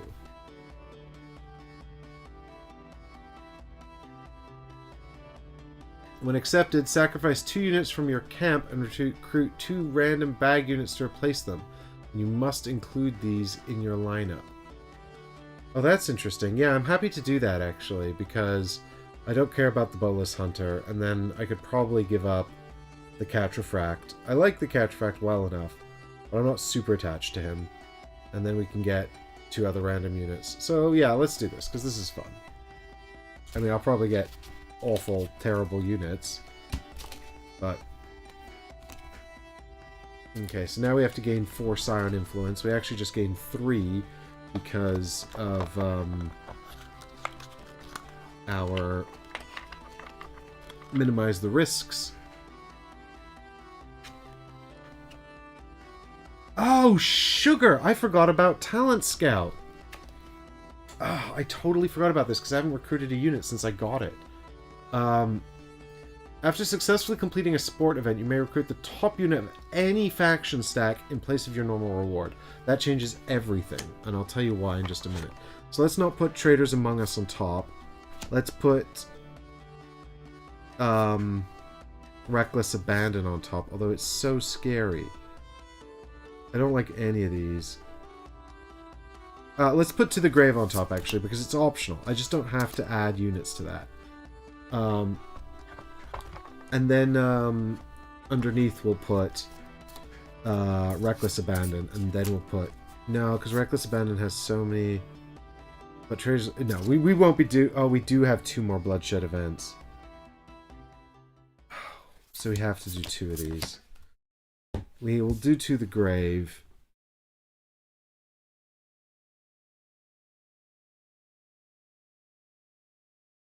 We didn't flip over the next sport event either. We'll do that in a minute.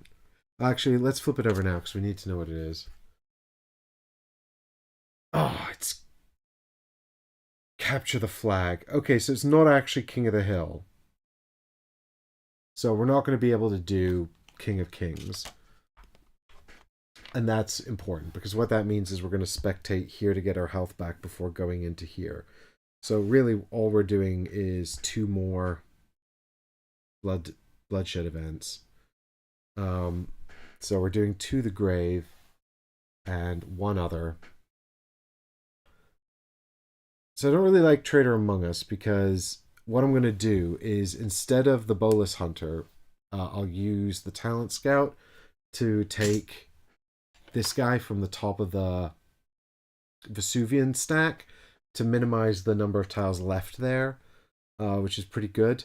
He's also actually not terrible. He's got keep going to show the green screen. He's got Taunt, and he's got 2 green. He's got a green and a yellow attack die, and 6 health and 2 movement. So he's pretty good actually. I mean, he's blasphemous, which doesn't matter at all if he's on my team, which is also nice because it's not very good for them. But this means that I don't really want to sacrifice 2 units from my pool here. Although I suppose really the Volcanic Brute was just about getting a token out. So now that we've done that, we can possibly get rid of him. And I still like that better than having to face 6 guys in Bloodshed. So we'll put Trader Among Us next.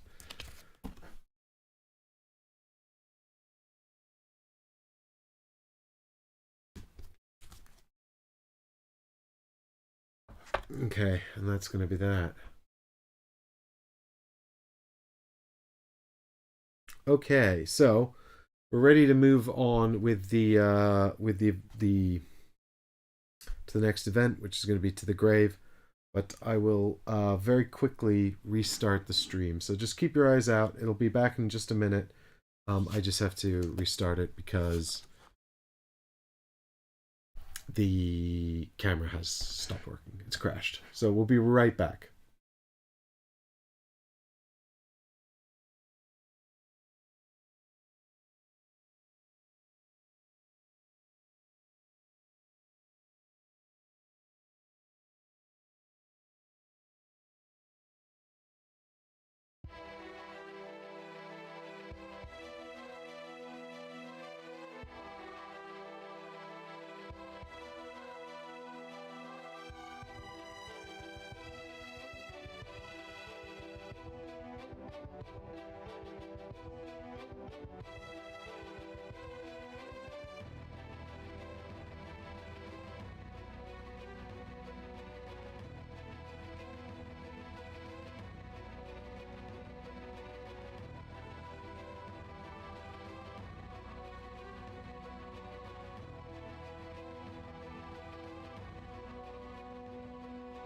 And we're back. So, Nice quick resolution there. Camera's back up and working, so all good. And we're just cracking on down here. So heading up to this Bloodshed event to resolve to the grave. When accepted, you may sacrifice any number of units from your camp to add the same number of black dice to your hero's combat for this round. I'll tell you what, I'm not going to do that because I know we have traders among us coming up anyway. So that means we're just pulling 4 units and setting up and to see what happens. Hopefully it's nothing too scary, like, I don't know. Oh, do you know what else I didn't do? I didn't do the bloody influence. I got so distracted by the spectate. So it's 1, 2, 3, which gives us 1 more Bane.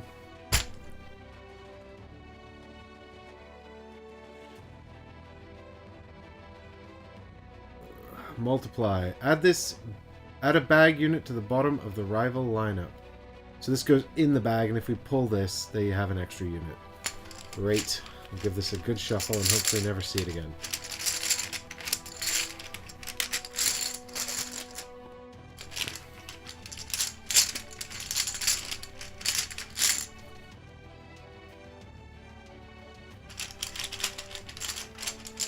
Here we go. First pull is a basic unit. It's the Defender's bag.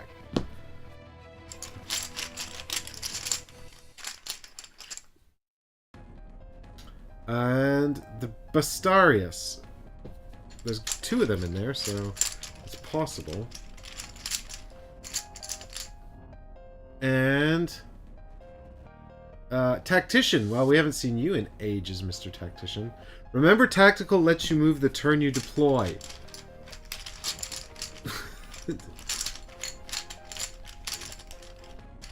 This one. It's a New Argonian. This is a local unit. It's Murmelo. Okay.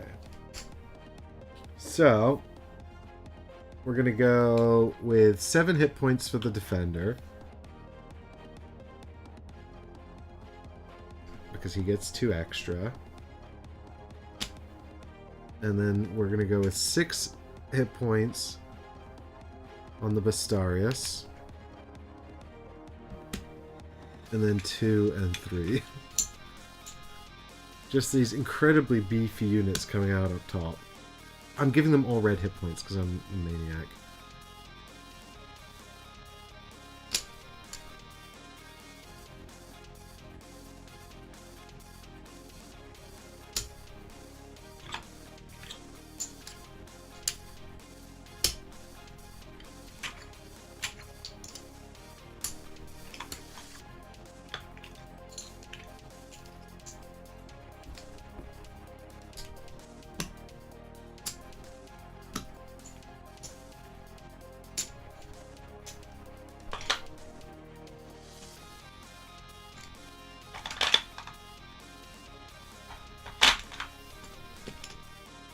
Alright, and we've also got 1 tactic, which is actually from the attacker here.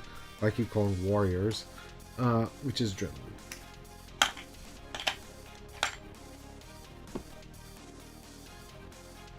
Okay. And I should have 12 hit points instead of 2.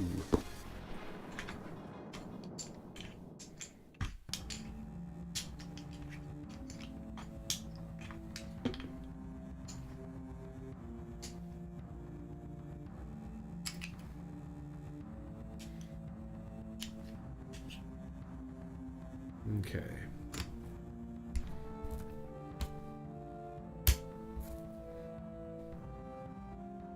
There we go. So, let's begin. The Defender and the Bastarius. And also 3 dice. I don't know why I put these away.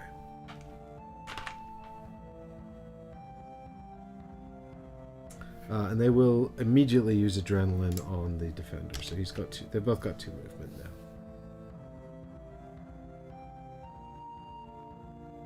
So I'll start with myself, and I'll start with the Volcanic Brute, I think.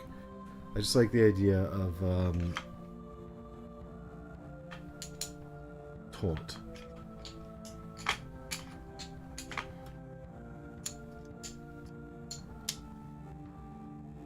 And he's got a lot of health. Just makes me feel safe.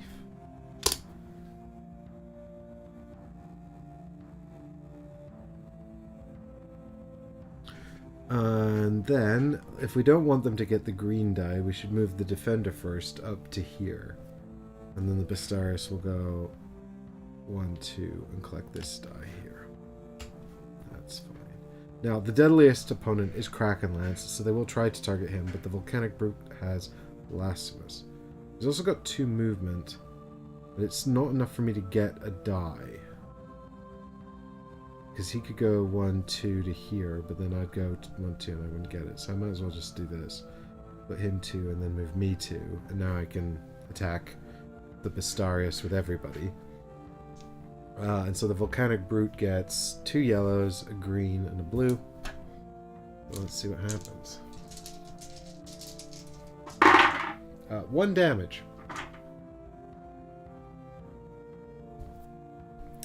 And then it's Krakenlance, who's just got the 3 dice.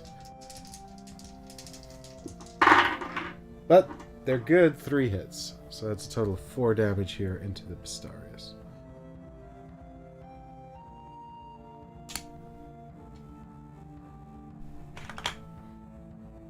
Off to an okay start. And then it's back to them, and I think the defender just moves in. He wants to attack the deadliest, actually. Which is Krakenlance, so he will move in here, which means he will hit Krakenlance, but I think I'm fine with that. And then he will try to do that very thing I said, with 1 black die.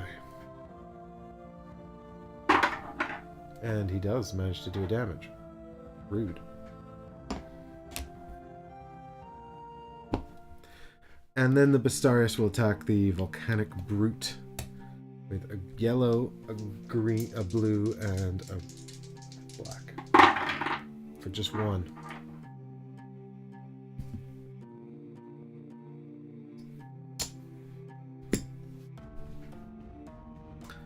So I don't think the Volcanic Brute, I believe in Krakenlance doing 2 damage. So I'm going to go 1, 2 over to here and actually pick this up. And then we'll attack with Krakenlance.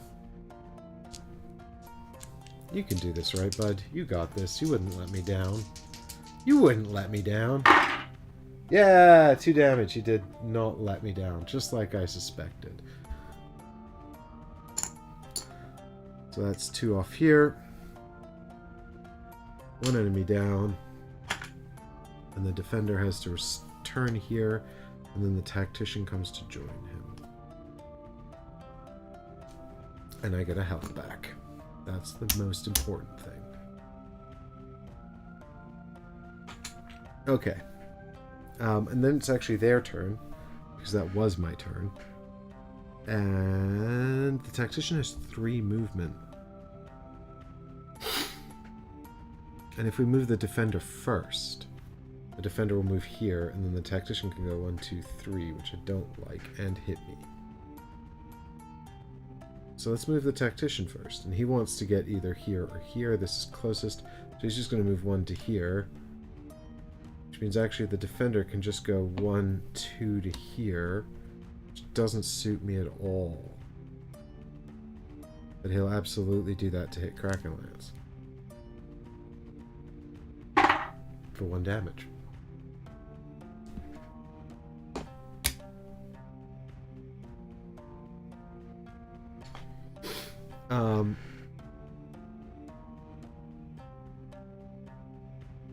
Yeah, so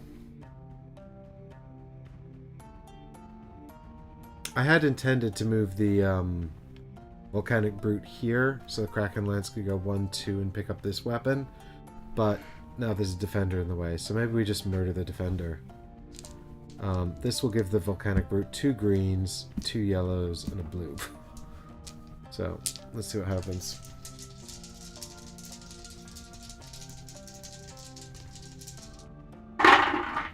Just 2. 2 damage. And the rest are blanks. Outrageous. Krakenlance will attack the same target. He's got 3 dice like this.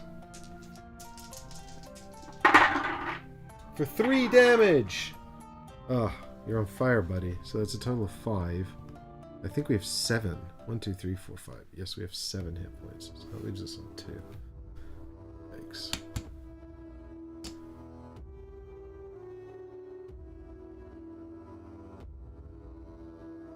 Okie dokie. And then it's their turn. And the tactician will prioritize the deadliest opponent, which is still Kraken Lance. So it'll come in here.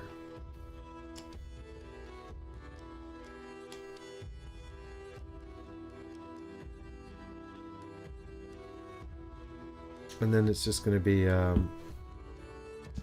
well, because they're both basics, it's these 3 dice. This is the Tactician and the Defender attacking Kraken Lance. For 2 damage. Easy. Ow. And then I guess Kraken Lance can attack the Tactician. It's a shame I can't attack... No, I can't. I have to attack the Defender. He's got Taunt. So we might as well do the Defender first with the Volcanic Brute, because he's got so much attack. He can't possibly fail to do 2 damage and kill it. That would be ridiculous. That's not possible. It's not going to happen. He's done 3. Just like I said. I knew it would happen. I knew it would be fine. I said that's what would happen.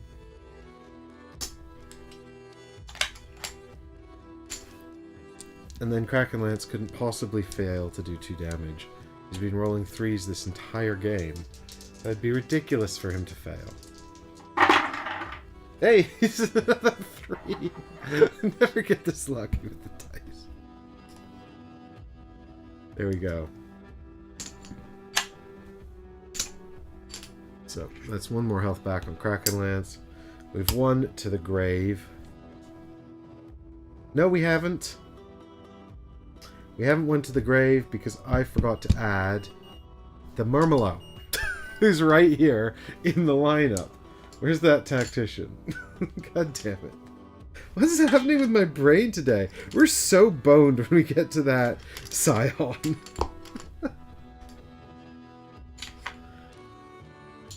Alright, so the Tactician actually resets back to here, and the Murmelo comes out and joins him.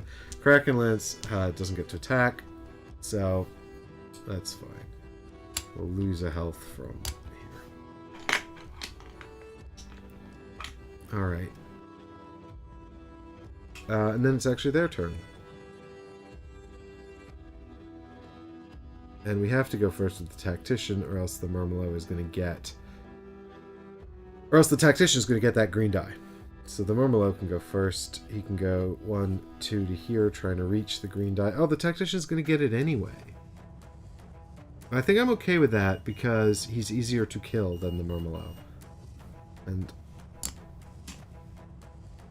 there we go. And then I'll just step in here, and I'll just kill him like I did last time. Oh, but first, actually, the Murmelo has to attack with... this and this against the Volcanic Brute. For just the 1 damage on the die that couldn't fail. Okay, and then, because I actually don't like to waste attacks, the Volcanic Brute can move up here, and Kraken Lance can come in here. And then we'll do Kraken Lance onto the Tactician. Can't possibly fail. Can't possibly fail. Well, he did it. It's only 2, but it's enough.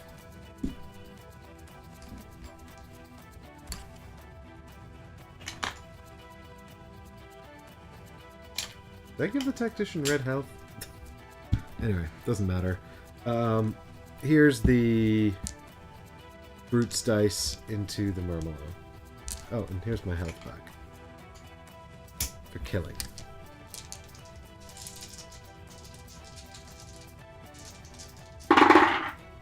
4! Murdered. Just straight up murdered by the Volcanic Brute. Sorry, Murmelo. Get out of here. He didn't even get to use his perfect strike. Alright, and I'll be right back to do the cleanup phase. But I just have to take a quick break to take care of that alarm that you can hear. I'm sure you can hear it. Be right back.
And we're back.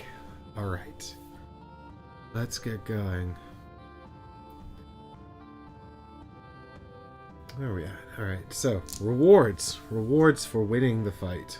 Should leave these out, because we're definitely going to need those.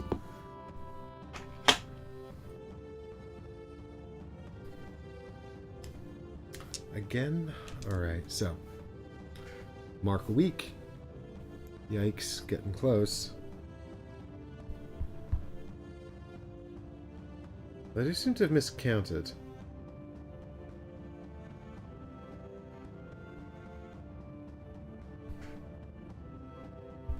Or maybe... over here there was 3, 4, 5, 6, 7, 8. Well, you know what, it doesn't matter. We're going to lose 1 or 2 weeks because we just can't get around without sort of spectating and just generating loads of Banes, and I think that's bad, so let's just not do that. And instead, that was Bloodshed, so we can upgrade either health or leadership. So this time we'll upgrade our die, so we can get that other black die here. So, here's our Kraken Lance chart, and we had 1 peg here that's gone up from green die to black die. So now he's got 3 black dice, which is pretty cool. It's a shame that you can't upgrade, like, range and movement, though. Or we can't do, like, sort of, there wasn't some way to do that. That'd be really neat. But I guess that would just sort of break the game. I presume.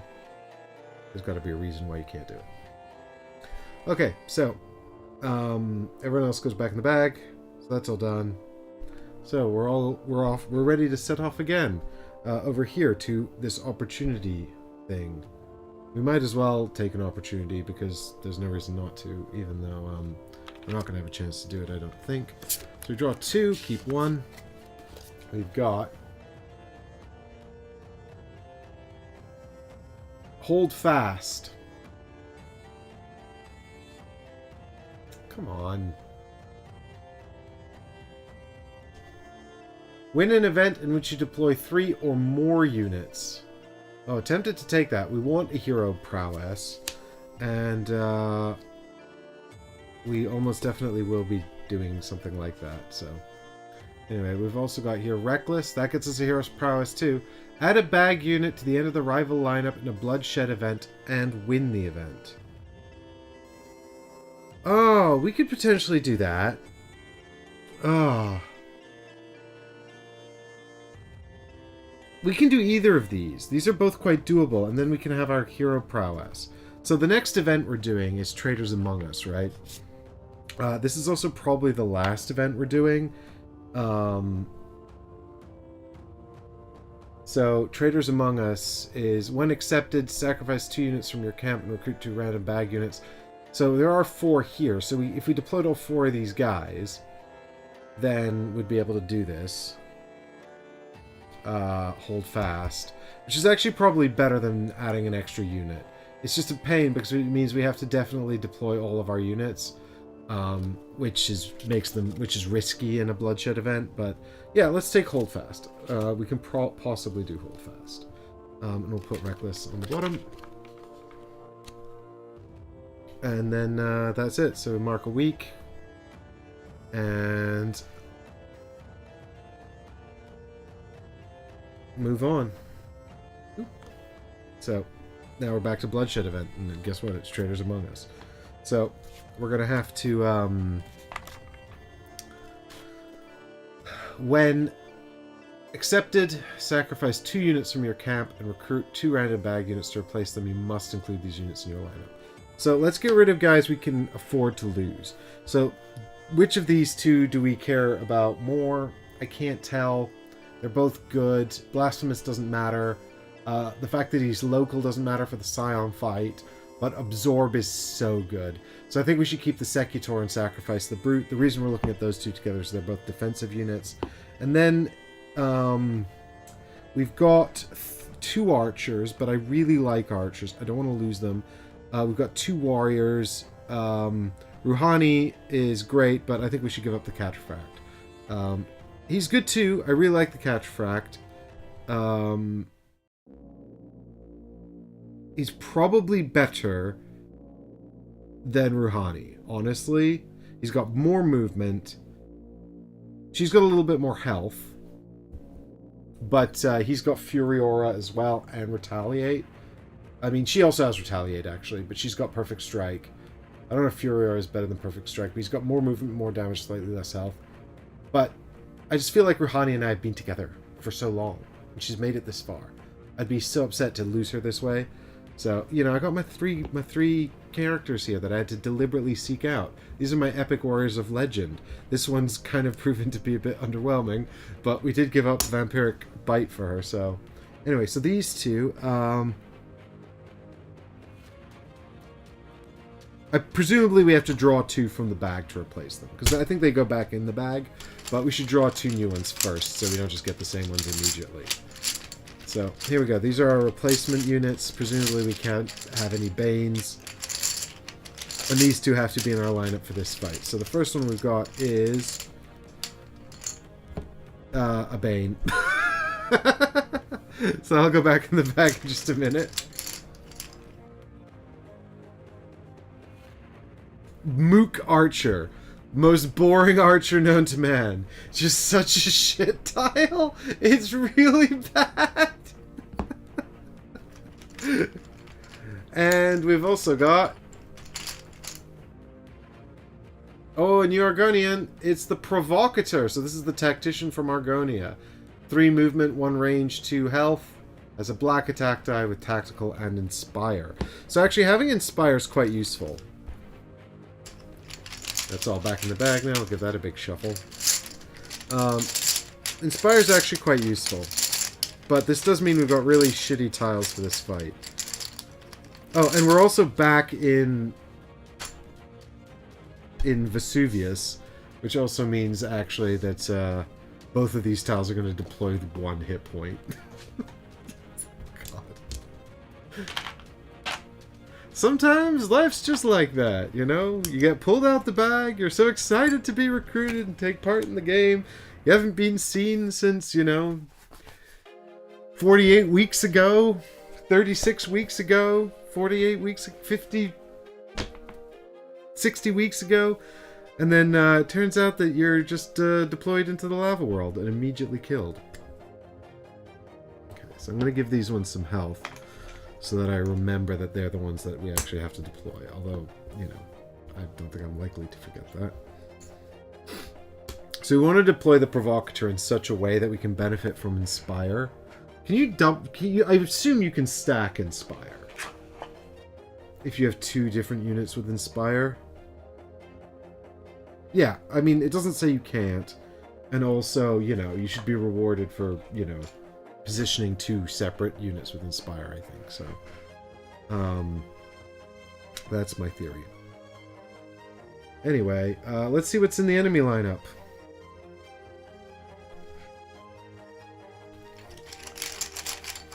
But we definitely didn't come out of that, that ahead. Oh, well, actually, they start with a local unit, which is going to be another one of these guys. The Shale Lurker. And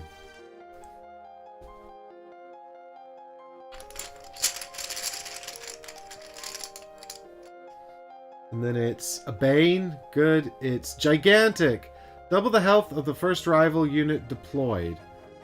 Right? So that Shale Lurker is actually going to have... wait, does this deploy? No, so he's going to have 4 from doubling his health. Then he's going to have 2 more because he's the first, one of the first 2 deployed. So that'll give him 6, and then he'll get a 7th for being a local. So that Shale Lurker's gone up to 7 health. Cool. He's a gigantic Shale Lurker. We've got a neutral. Hey! You never see them for 60 weeks, and then suddenly they're back. The archers. That's an archer with 4 health. Spooky, scary. And then we've got another neutral tile. It's defender again. What has happened? All the neutrals are back. And finally, which is great because honestly that 7 health Shale Lurker is going to be rough. Oh my god. Add a bag unit to the bottom of the rival lineup. Yeah, cool. So there's going to be 2 more units. We've got another local. It's the other Shale Lurker. And then finally...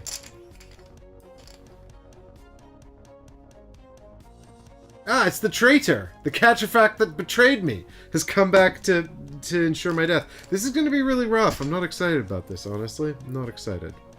About this fight. This is going to be scary. So, that's my health.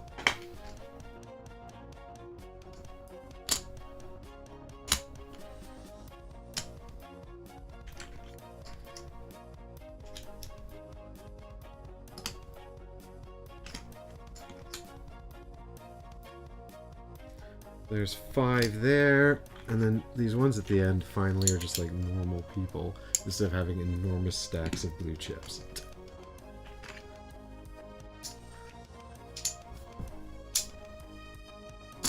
Alright, there we go. So, the last thing to do is to check their tactics. So they've got 1 tactic for the top one and actually another tactic for the Shale Lurker, I think, because that was the first one that was added to the end of the rival lineup. So that's going to be 2 tacticians adding 2 hamstrings. Great. Might as well just not deploy any of my units. They're not gonna... This is just great. Just great. I have to deploy 4 units if we want to get, what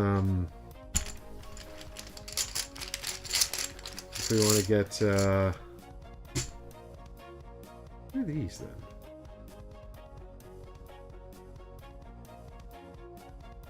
Did I... What are these? Have I put the wrong chips in? I don't think so. Give me just a moment to make sure I'm using the right Bane chips here.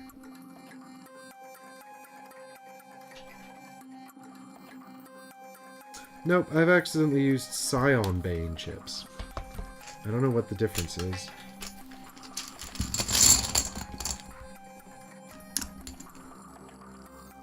No, that one was correct. What's that? Mob. That's the right one.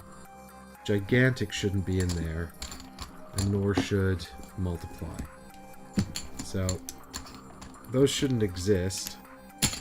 Which means that instead I'm just going to draw 2 random bag chips from the correct area and apply them.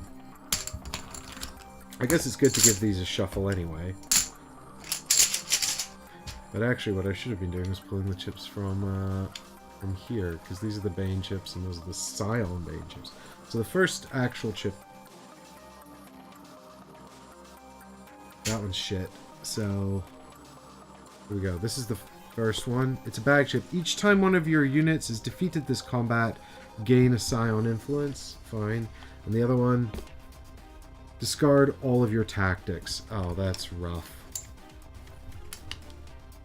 Okay, and then that one goes back. But that does mean the Catcherfact's gone, which is a shame because he was quite thematic. I was quite pleased that we pulled him. And this guy also doesn't have 2 extra. I mean, he does, but not from being gigantic. Okay. And then that's in play. And I'm definitely losing at least 2 guys.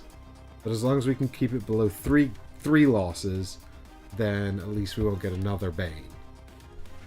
So let's try to keep it below 3 losses. Okay, and then that's it. There's no further special rules to worry about in this fight.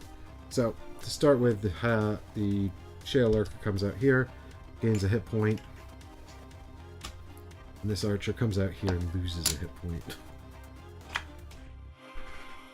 And then they sure would like to use Hamstring on me, but they can't.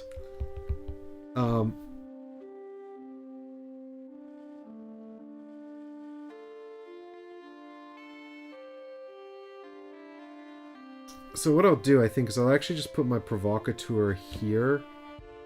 I've already lost the hit point. No, wait, then he's going to immediately die when that Shale Lurker moves. So it's just going to go 1, 2, or even just 1, and then just kill him right away. He's only got 1 health. I mean, both of these units have 1 hit point. Like, what is the point of these? They're going to just die immediately. I'm basically just doing this fight with my hero and 1 other unit. Who's possibly also going to die. But I have to deploy 4 if I want to get that opportunity card. Alright, I think in order to get any value out of these, I have to deploy Kraken Lance first. We'll put Kraken Lance up here. No, because then the Archer's automatically in range. We'll put Kraken Lance down. And that lets us do a grand entrance! Where we deal... Hey! It did a thing. 1 damage to this guy. Right, that's the end of that. And then the Defender comes out here. And they're going to try and hamstring Kraken Lance, but they can't because he's an elite unit. And then I guess... the target's the hero here anyway, so the Shale Lurker's just going to step 1 and shoot at him. This guy, the Archer will come forward to here, but can't actually hit Kraken Lance yet. So she's out of range.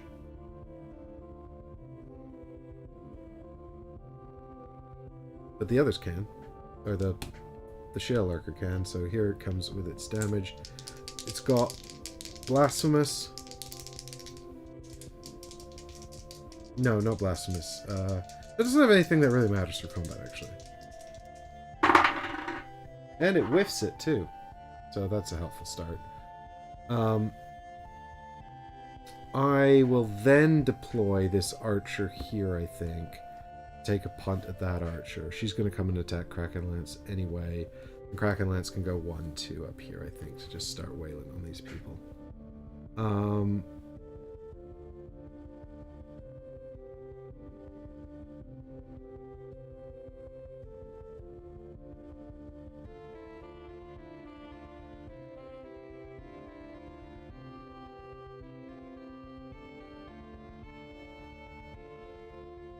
Actually, you know what? Instead of deploying the archer, I'll deploy the provocateur.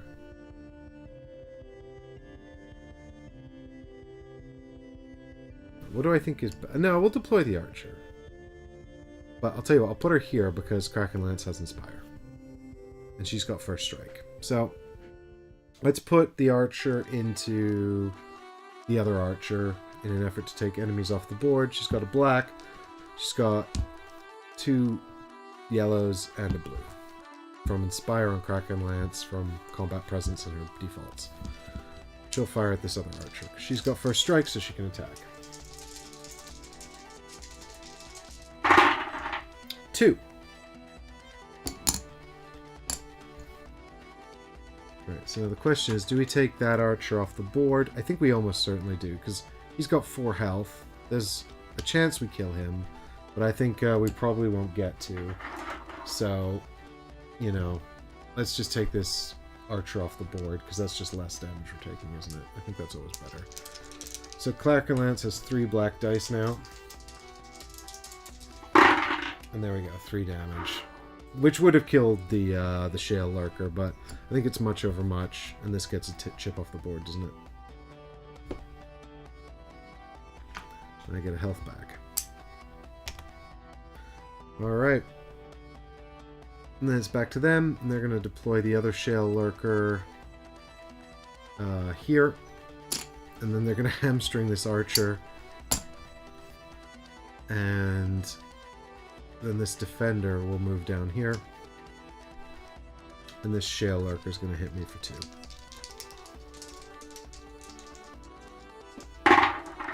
It whiffs again. They've not got... For the Tactician, I guess it's because they're ranged, but they've not got very good attack dice. Anyway, I'll stick the Provocateur in here, because he's going to get a really nice Inspire on both of these characters, so that archer's going to become really mean. And then we can just leave Kraken Lance there, I think. Those other characters are going to advance anyway. So let's start with the archer. There's a chance she takes it off the board, because now she's got 5 dice. But she probably won't. And if she does, good for her.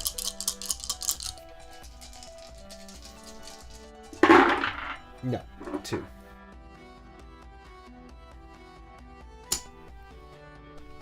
She's not in range of anyone else anyway. And then Kraken that Lance with his 3 black dice. I really would have liked to get him up to 4 black dice. That would have been super cool. But I remember we went for health instead, wasn't it? To get the Vampiric Strike. Hey, and he did 2, so there we go. Well, he gets +1 though, actually, from Blasphemous, but takes him off the board. Gets me a health back. Unless I'm on 12, I don't think I am.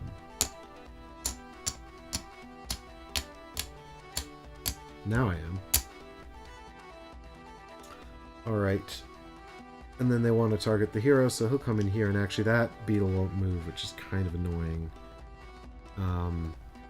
If I'm honest, because now I can't hit it. But I do get to...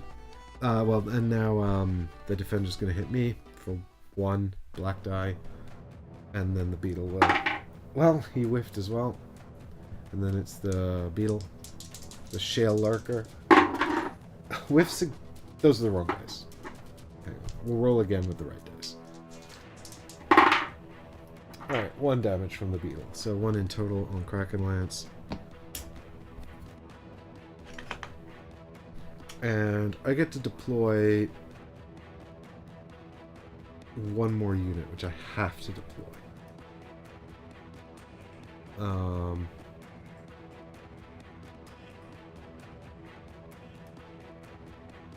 Which I think I'm just going to make Rouhani, actually, just because I don't want anyone to die. And I think Rouhani's got a good chance of, like, not dying. Because she's got 4 hit points. And that also means I get to achieve hold fast, because I've now got 4 on the board. Oh, shit! I didn't read this correctly.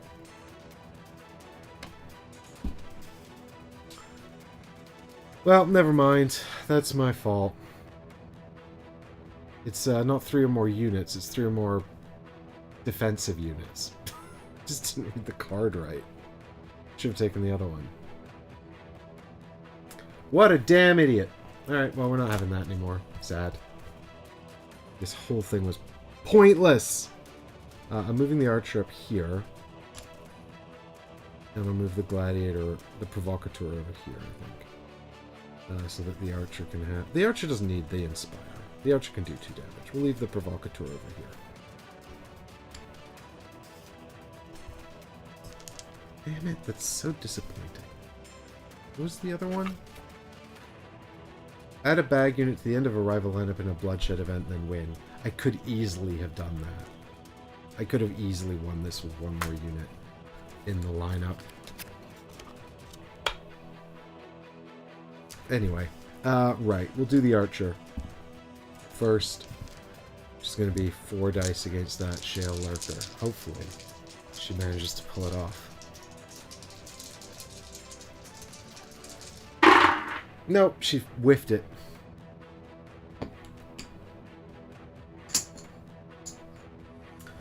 And then we'll do Kraken Lance into the defender. I totally forgot about his Inspire, actually. The Provocateur's Inspire. But it's fine. 1! That is an exceptional whiff.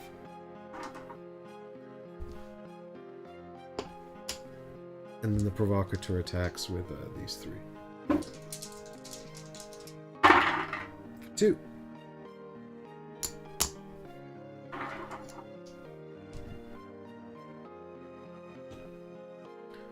And that's the end of the round.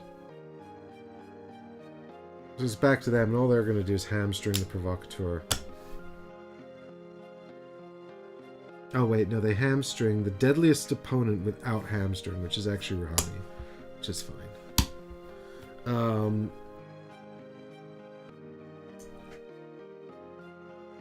And then the defender, then they all actually just lay into Kraken Lance. For 1.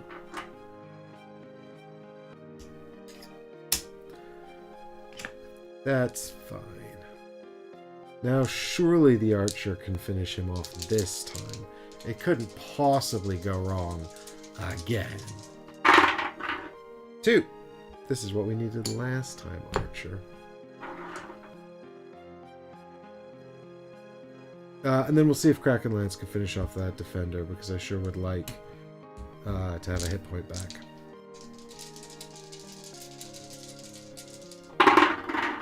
Hey! 2. That's it. Done.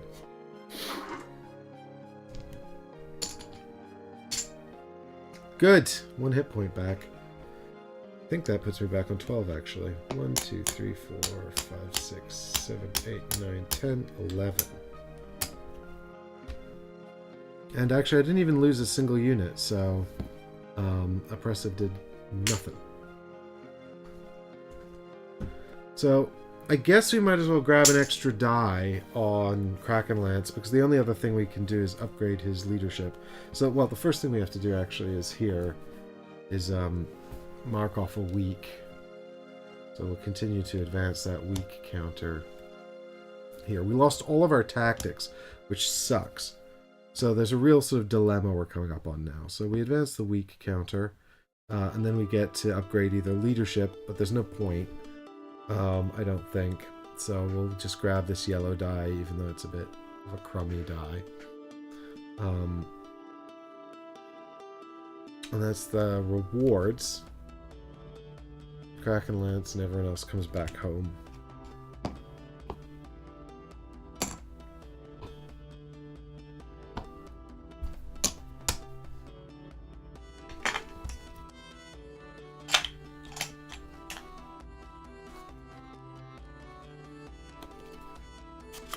Okay, and now the dilemma here is that the final sort of thing we can afford to do, because we've got 3 more weeks, but you can see there's a path to Vesuvius here, and there's a path to Vesuvius here, but if we move on from here, we can only go there, and then we're on this will be week 11, week 12 takes us here, and then we can't... then it's 2 more to get back to Vesuvius, and we can only spectate, so that's just going to ratchet up the Banes. So this is effectively our last sort of encounter, or combat, or whatever, of the whole game.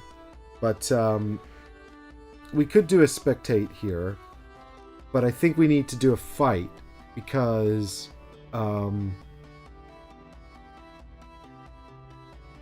we need our tactics back for the final fight, because we just lost them all thanks to that Bane that came out the bag. So we need our tactics back. It's just, I don't want to lose too much health on Kraken Lance, so I'm not going to have another chance to heal him. So, and given that everything in this targets the hero and it's capture the flag, I think this is going to be really, really difficult.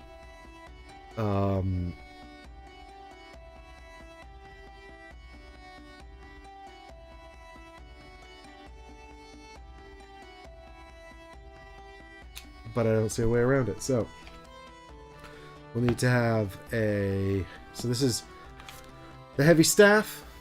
Capture the flag event. The flag holder does not act during your abilities and engage steps. So in this game, because we're capturing quite a heavy flag, we don't get to... we can't use any abilities. That's fine. I don't actually have any pieces with abilities. But it doesn't get to attack, so we just have to remember the flag bearer cannot attack. Alright.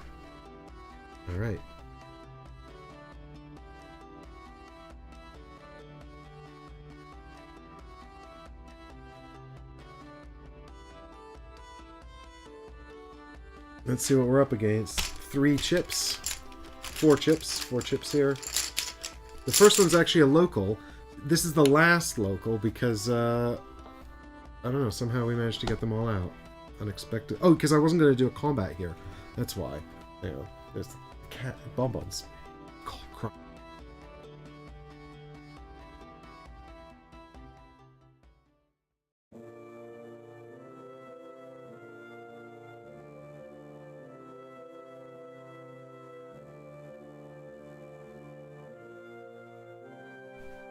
Okie dokie, so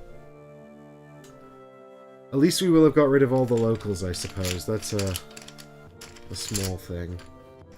We've got here a Ignean. This is from the Pluto's refugees as well. Big old tanky guy, so that's great. So we've got 2 hugely defensive units up front with extra health. Great. We've got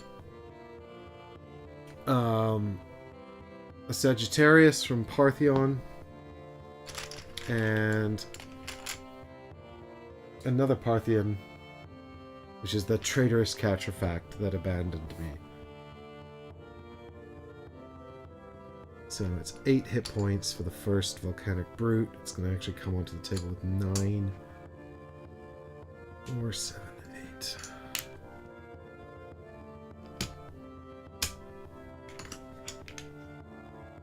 And it's 5 here.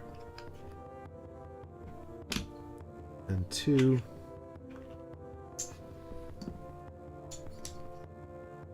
And 3. So now we need to pick a Tribune to not kill. If we kill the Tribune, we cannot win the Scion fight, so No pressure, but just don't kill the Tribune. They're also going to get 2 tactics. One is going to be stun, and the other is going to be adrenaline.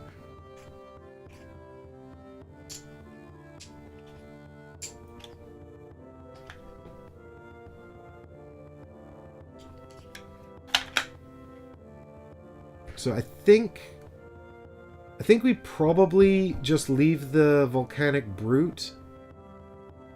I think we probably make him the Tribune, because he's going to have 9 hit points by the time he gets on the table. So I think even if we wanted to kill him, I'm not sure if we could. It's a bummer that he's like the first person to come out, and he's got 2 movement, but I think we probably just make him the Tribune.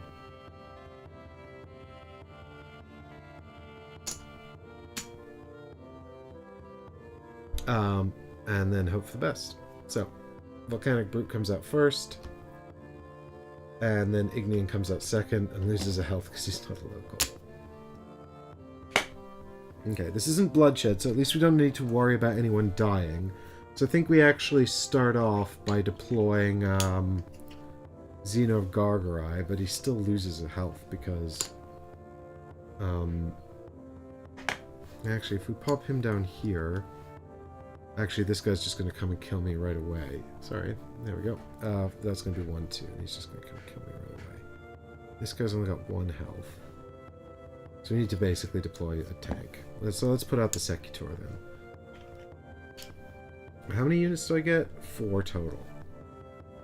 So if we put Secutor here, we're just basically trying to pull people away from the flag, right?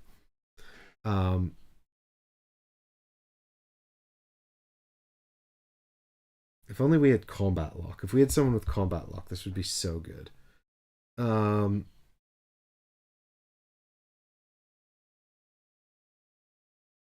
Anyway, here we go. So we're going to get the Sagittarius coming out, and he's going to lose a health because... And he's only got 1 now. Because of that. Lava. And then the Volcanic Brute's going to go 1, 2. Come and attack the Secutor, and the Ignean's also going to try and get him by coming over here.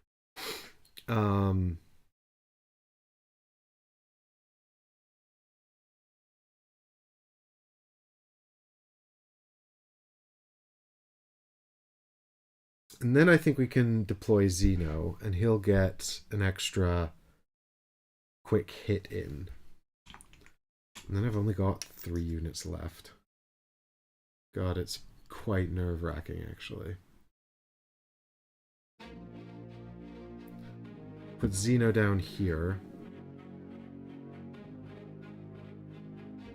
So they attack the strongest opponent, which is the person with the most health. So...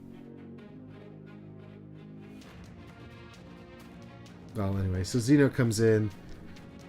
He's got just the 4 dice at the moment because Kraken Lance isn't on the board. I'm just trying to get a bit of mileage out of my grand entrance as well.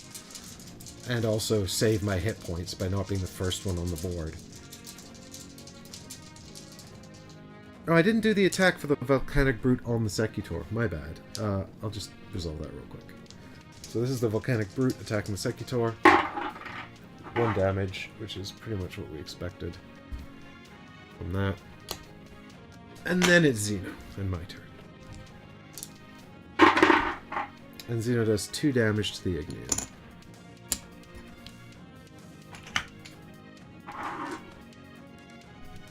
Alright, and then the Catrifract is deployed into here. And they're going to use... Oh, they probably should have used Adrenaline on the Ignean immediately. But that wouldn't have really changed anything. I would have deployed Xeno here, and the Ignean should be there. That's fine. And then they're going to stun the Secutor this turn. Good. And so then it's their movement for this turn, actually, before they do that, technically. Where they are targeting... They target either because it's the strongest unit.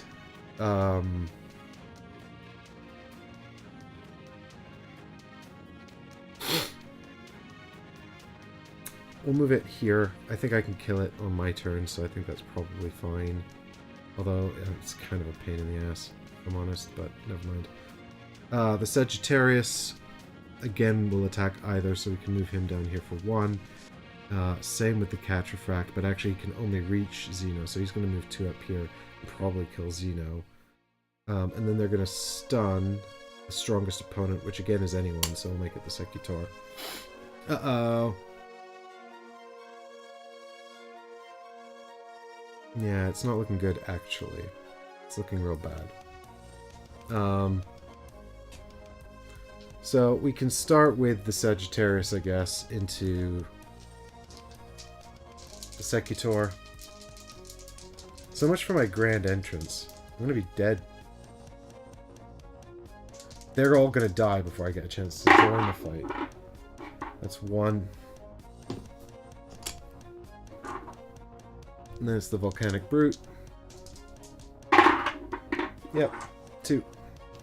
Off the board.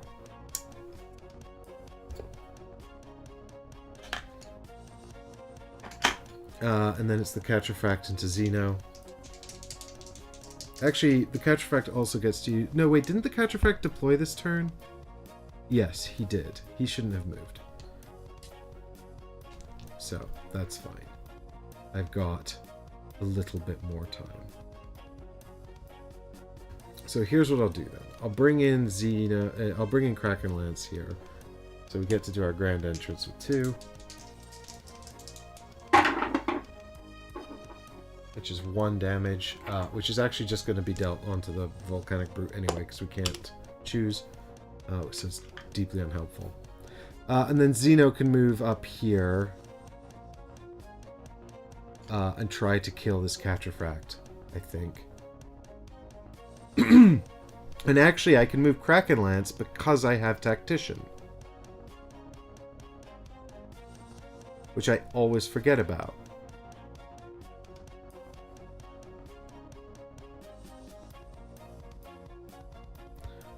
So let's go up here.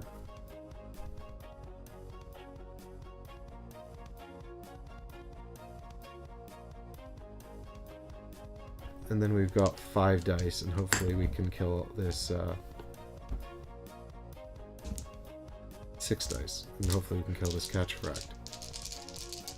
Come on, kill the Catrafact. Come on, kill it, kill it, kill it, kill it.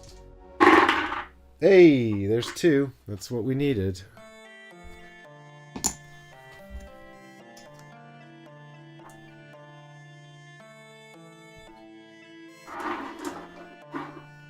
there a way to get this to focus just like a little better on those dice?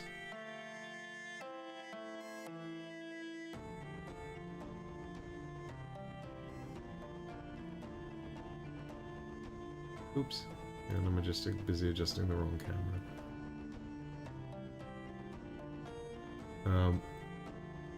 So it's gotta be this camera. I put them in the wrong order, that's what I've done.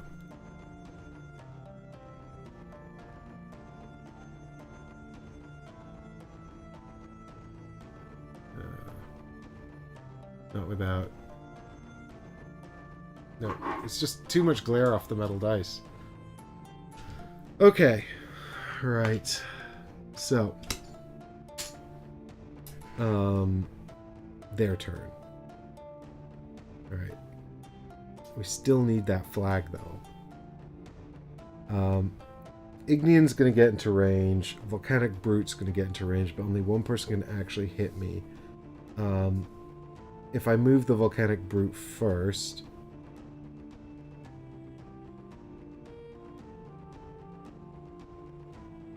well, then he goes and attacks. It doesn't matter.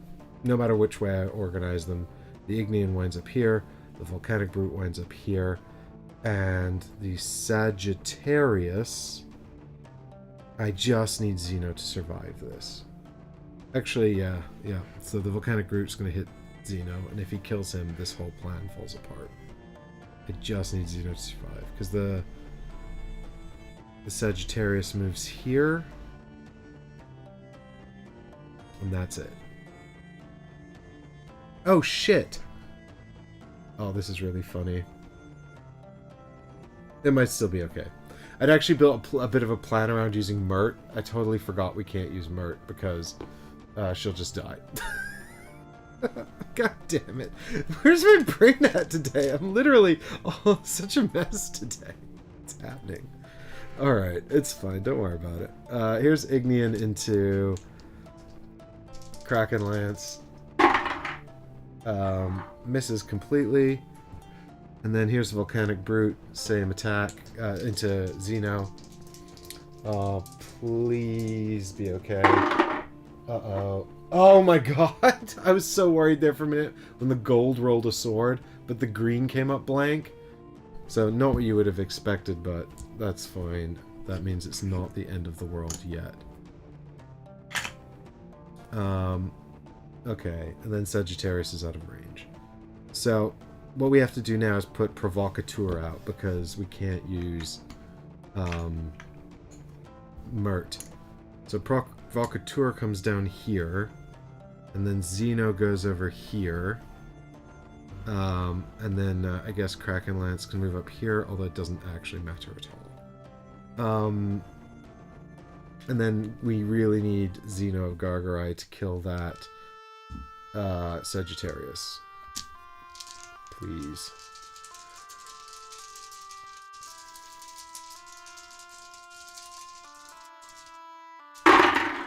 Oh my god. 6 blanks. I just needed 1. I just needed 1. Alright. Cool. And then Xeno will hit the, sorry, not Xeno. Kraken Lance will hit the Ignean.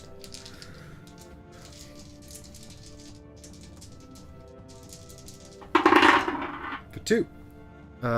Which kills him. And gets me a hit point back.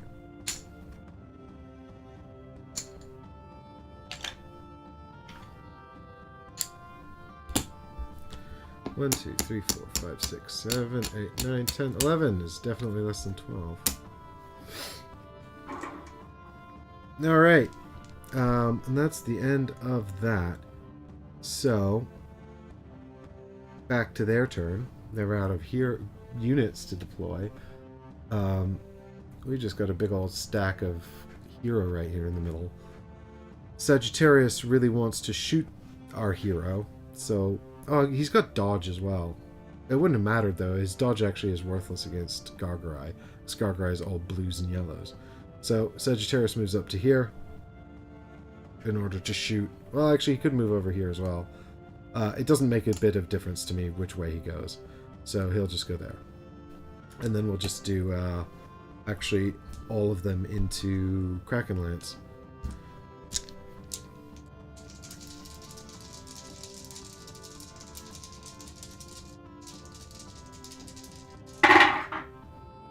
For 2.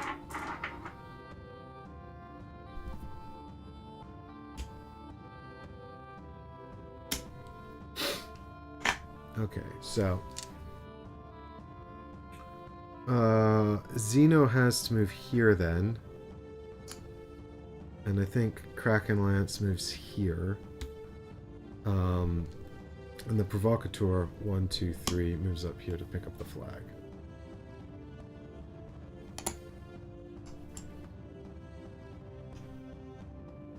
Yeah, doesn't matter though, does it?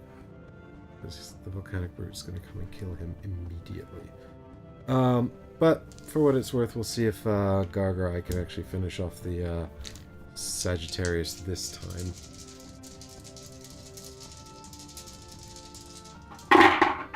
He's done it!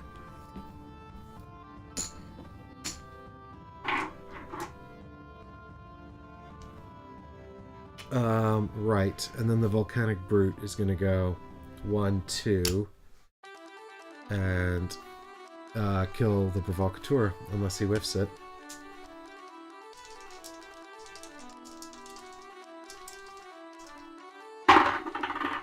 Which he did not. He actually rolled 2 hits, which is the best he could possibly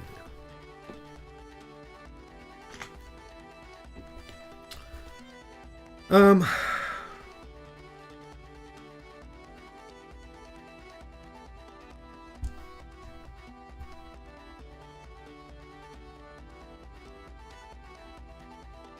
So then I guess Gargrai goes and picks it up and goes 1, 2.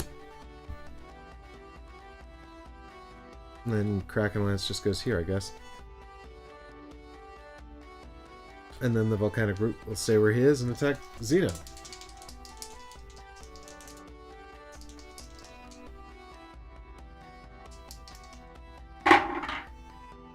Which he hits and kills him.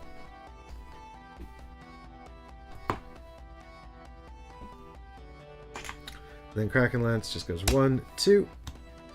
And then the Blasphemous Root, Volcanic Root comes over here. Whiffs it. And then we win.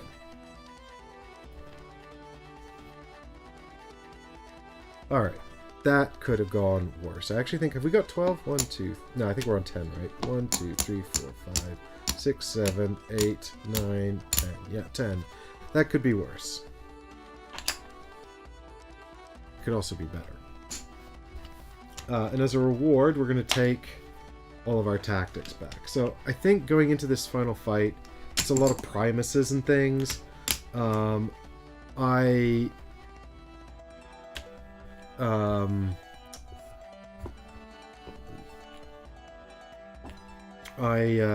think stuns and hamstrings are the way forward. Especially because I think bolster health could also be really useful in a pinch. I don't know if they're gonna get tactics. I don't think they will, though. I don't think they'll get any tactics because I don't think Toady gets to have any tactics. And then he just says, deploy random Primuses. They don't have tactics. So I think actually they won't get any tactics at all. So I don't need to worry about like sort of taking ones away that I don't want them to have. So I've got 4 tactics. So I'm thinking hamstring, bolster health, stun. I just feel like that's a sort of, or maybe even 2 stuns instead of one of the hamstrings. Yeah, 2 stuns, a hamstring, and a bolster health. Yeah, I think that's a nice selection.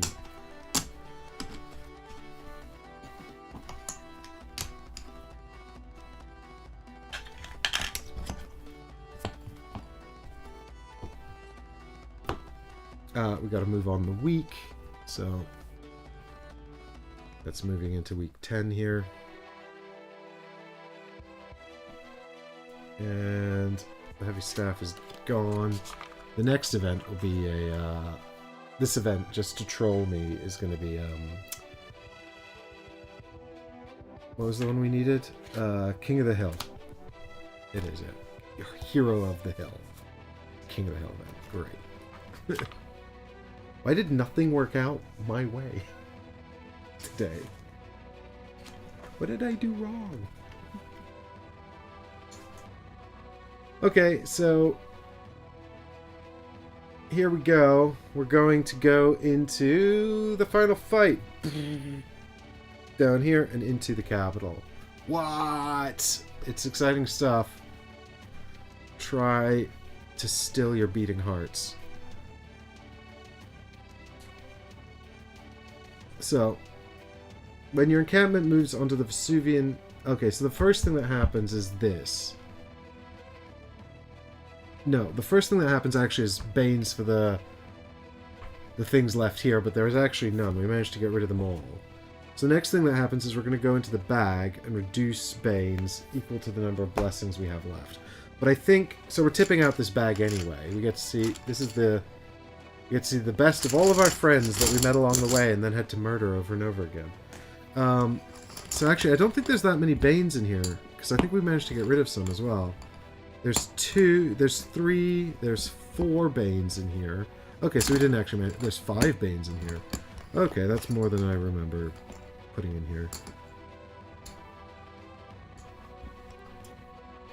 Look at all our friends. They're all going home.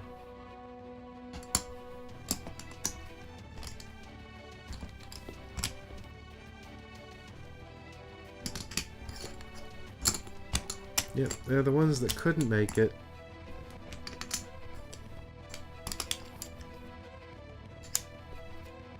The only Atlantean we ever got to see.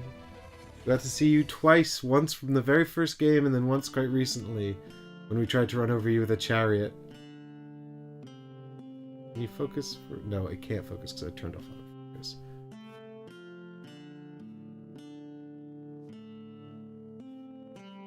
There he is. The reptilian Atlantean. You're the only one we ever got to see. The rejects. The murdered pile. Alright, so we've got 5 Banes here. But what that means is we get to reduce our remaining blessings. So we've got 3, so that goes down to 0. And 3 of these come out. Which means there's only 2 left. There's a minimum of 3 for setting up this fight, so we just set the die to 3. Because it can't go less than 3. But that's still quite good, I think.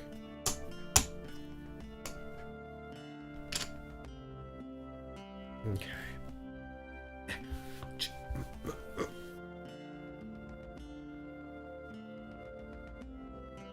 Okay. So now, what's next?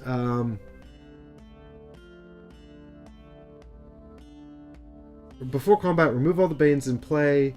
Set a die equal to the number of Banes that remained. But before we do that, lose your blessings and set up a number of Banes equal to... Remove Banes from the game equal to the number of blessings you had. So, there we go. So we've sorted that out. Alright. So now we have to put all the Primuses in the bag, which includes all of the defeated Primuses. And all of the ones we never played with. They're actually all just here. I've not even looked at some of them. I don't know what they do. And rather than go through them all now, we're just going to put them in the bag and see what comes out. Primuses. That bag feels so much lighter, even though those chips are heavier. So there's something here as well that I don't quite understand, so I just need to double check that real quick. I think it's saying that he has the...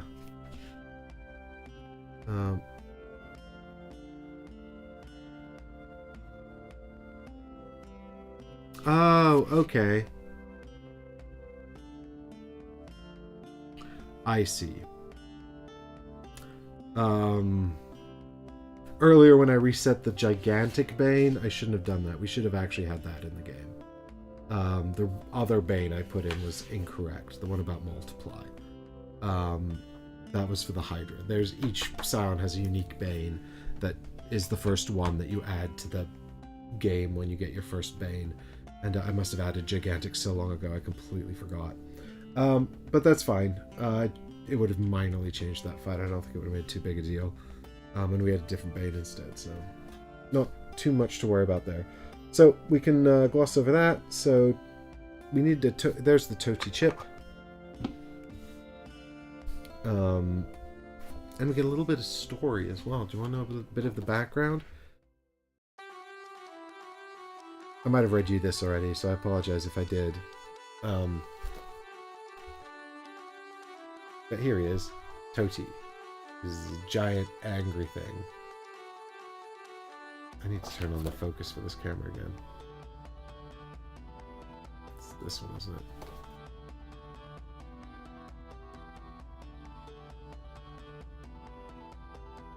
Come on! Alright, I'm just going to do it manually. It's fine, I'll just do it manually. Rawr! Oh, no, I'll tell you what I'm doing. I'm just adjusting the wrong camera again. This one. Nope. Okay, so it's this one. Too many camera settings. There we go. Ah! Big, strong, and ravenous, Toti is one of the world's great evils and is ready to be used in Pluto's employ. Though he's dangerous enough on his own, Toti also uses his powers to call mountain giants to his cause, creating a fearsome array of bodyguards, worthy of his reputation. So actually, I guess what that means is that the mountain giants are in fact the Primuses we're going to fight.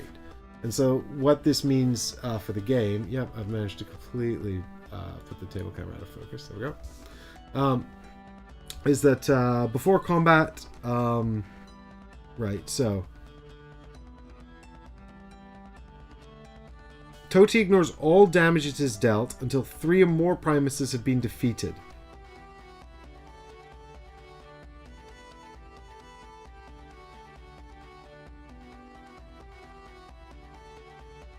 So actually, though, and the strongest opponent is the target here. That's the one with the most hit points. But also what's interesting here is actually that Toti deploys a random Primus from the bag sometimes.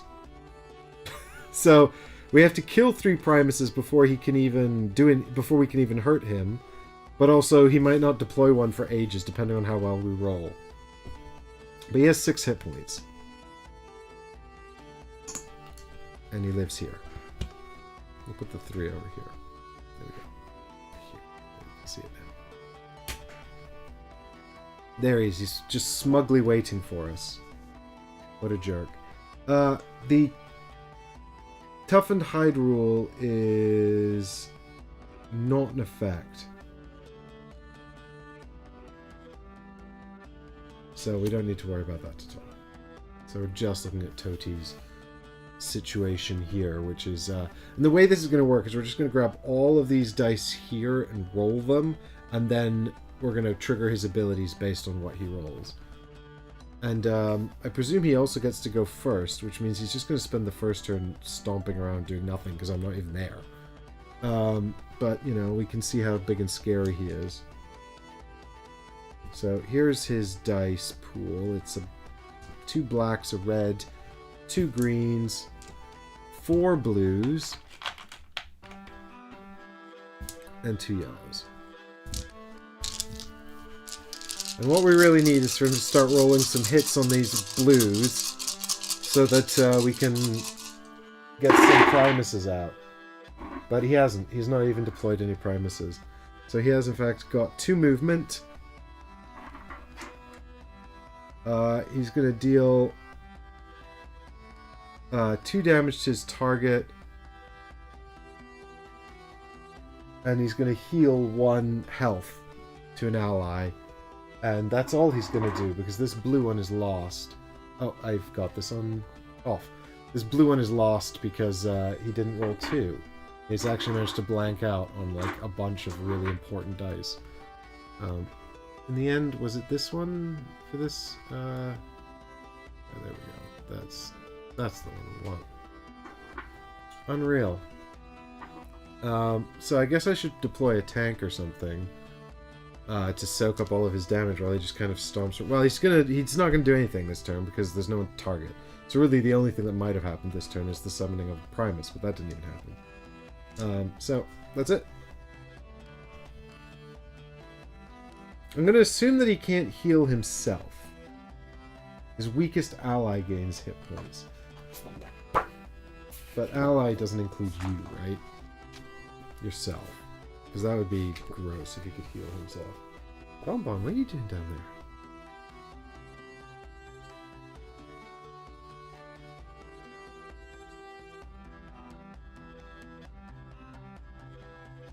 I know, ally is all units belonging to the same troop.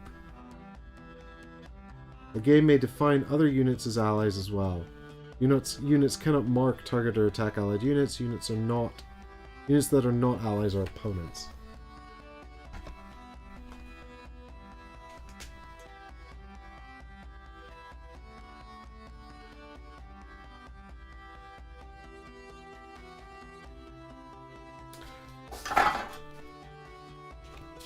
Toti's weakest ally gains hit points.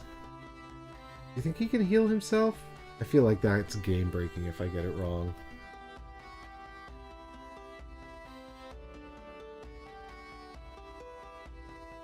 Hold on while I check the rules.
Okay. I think the answer is yes. I had to look up, is a unit an ally to itself? And I'm pretty sure the answer is yes. Which means that Toti will heal itself for 1. Now, the separate question is, can you heal over your maximum hit points? Oh my god. This is not fun. Why does this happen? I've played a million games of this, and I've still got questions.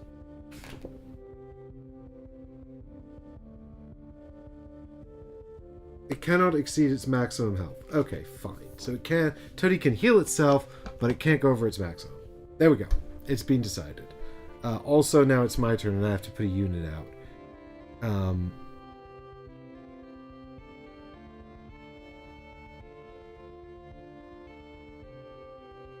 I think we just... Do we start with someone faster than Toti? Well, Toti's movement is up to 2.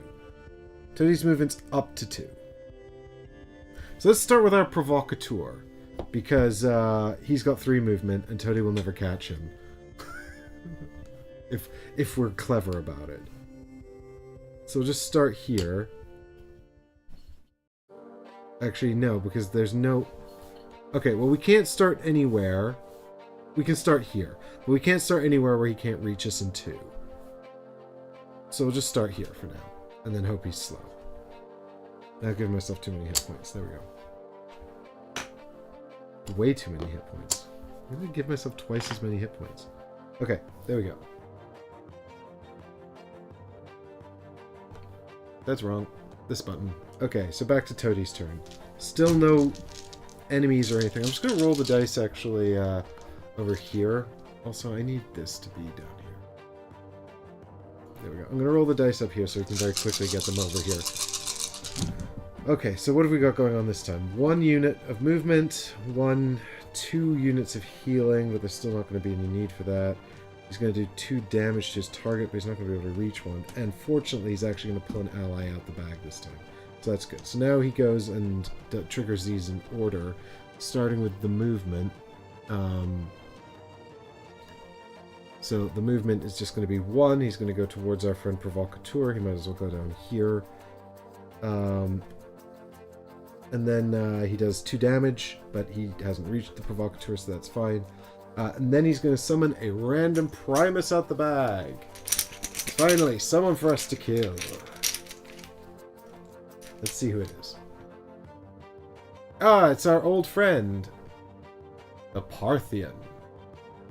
Back for revenge, eh? Where's my... I think I need to put on autofocus here. There we go. Alright, first strike, dodge, fury aura. At least he's only got 3 health because we did so well with the Banes. So put him out here. And then Toti's going to heal his weakest ally for 2, but they're both still on maximum health. So that's fine.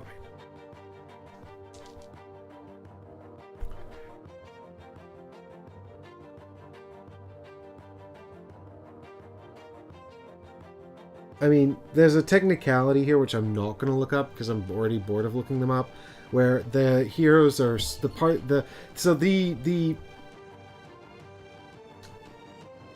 Primuses are representing these hill troll allies of Toti, right? And they deploy with health equal to the die here, which is we set based on the number of Banes in the game.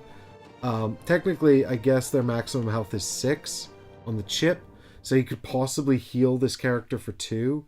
But I don't know if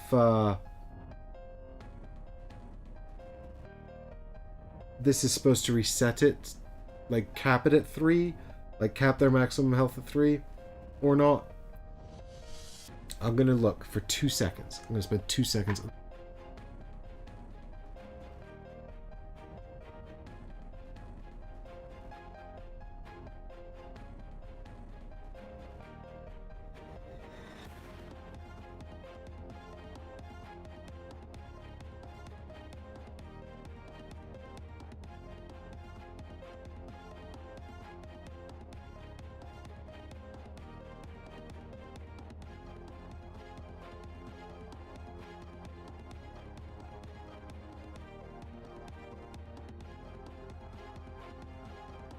Okay, there's no definitive answer, but people seem to agree that they're capped at 3 health and they can't go over it. So we're just going to do that.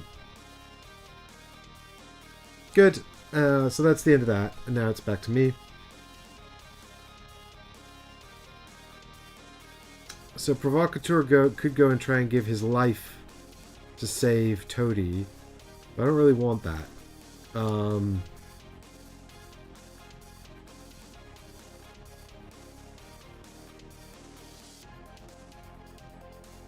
I don't like that Parthian. He's so scary.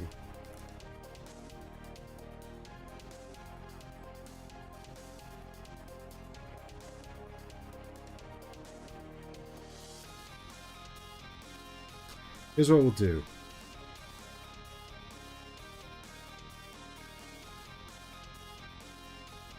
We'll bring in Zeno of Gargarai.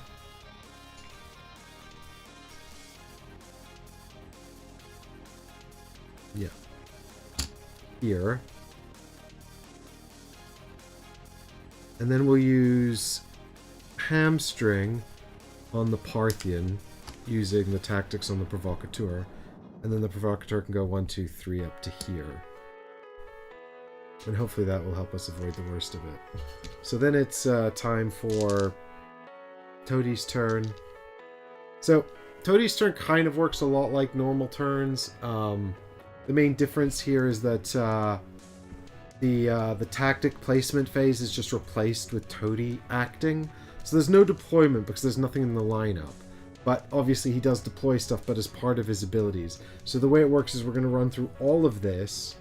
And then after that, there's going to be movement and abilities and engage for the Primuses.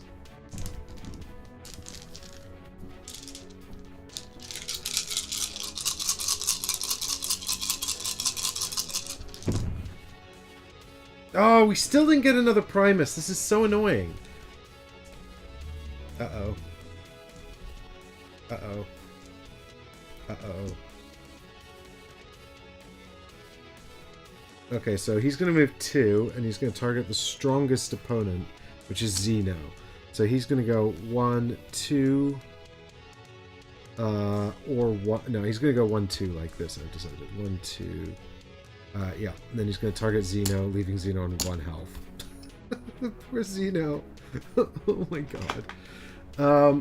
And then that's the only thing that happens, actually, because he does his 2 damage, he doesn't summon another Primus, and he can't heal anyone.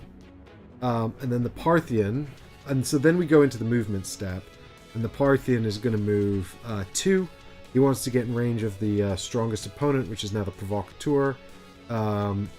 So he just moves 1 forward, but then he can't attack because he's been hamstrung.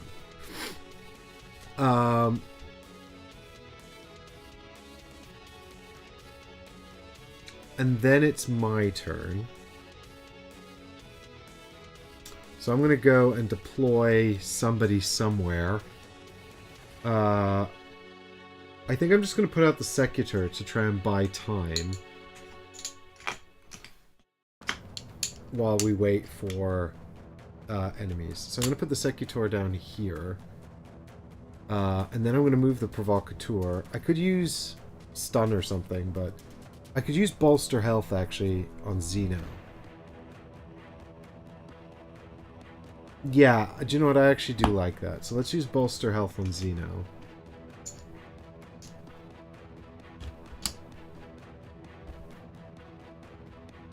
Bonbon, what are you doing? And then I'm going to move the Provocateur 1, 2 up to here, and Zeno 1, 2 over to here. And then hopefully we can kill the Parthian before he kills us. So we haven't got... I'll tell you what we haven't got is Kraken Lance on the board. We've got 3 blue dice, thanks to Inspire from the Provocateur, and 2 terrible, crappy dice. Come on, Zeno. If ever you were going to do a big swing, now's the time for the big swing.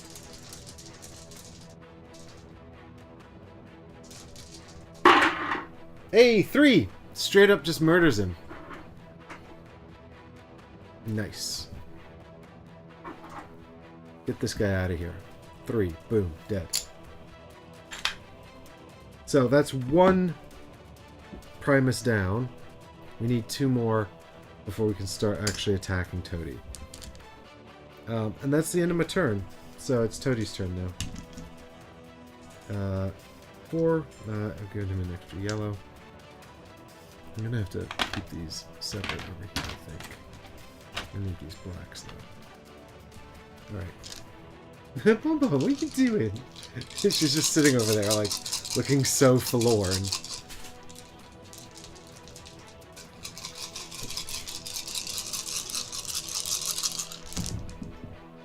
Still no Primuses! What is this? So actually, Toady's just gonna move 1. Because I can't roll anything but blanks, it seems. He's just gonna move 1, and then attack 2 against the strongest character. So he moves 1 down here, and hits the Secutor for just 1 damage. Because of Absorb. Okay. And that's all that happens. Alright, so then it's my turn. And I guess I'll deploy...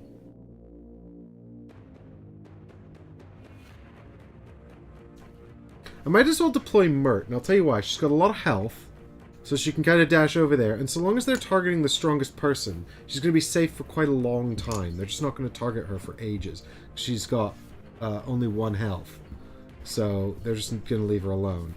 So we'll move her there. We'll move the Provocateur 1, 2, and Xeno 1, 2. So they're just kind of waiting there for a Primus to come out so they can stab him in the back. And then she's got 3 movement, so she's going to go 1, 2, 3, I think.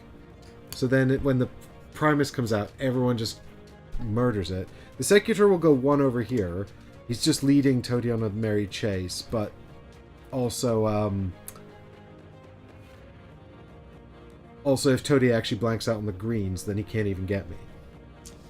And that's from me, so let's see if Toady can do better than that last attempt. Can I reach my dice tray? Alright, let's see. I do want you all to be able to see Toady's face. Hey, we're getting another Primus, that's good. So here's this. We've got 3 actually blues. 2 greens, so he will hit the Secutor, but only 1 damage, which is fine actually. I've absorbed. That's fine. So he's going to move, we can move him down here if we want, so we can. He does 1 damage to the Secutor, then he summons a Primus, and then he heals no one for 1. Hey Bonnie, do you want to go back out? We'll come back and find out who's coming to join us in just a minute. You want to go out? Here you go.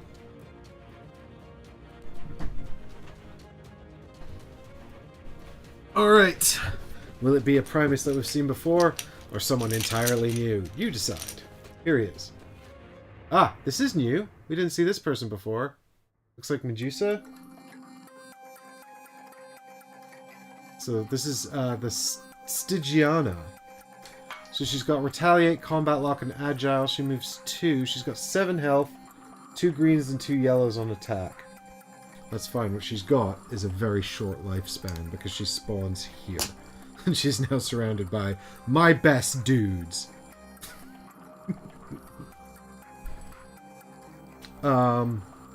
She's dazed because she's been deployed, so that's literally the end of their turn, and now it's my turn. I mean, I assume that she's dazed. Obviously, this is not traditional deployment from the bro, but it does use the word deploys. A random Primus from the bag, and when you are deployed, you are dazed, so I can only assume that they are dazed.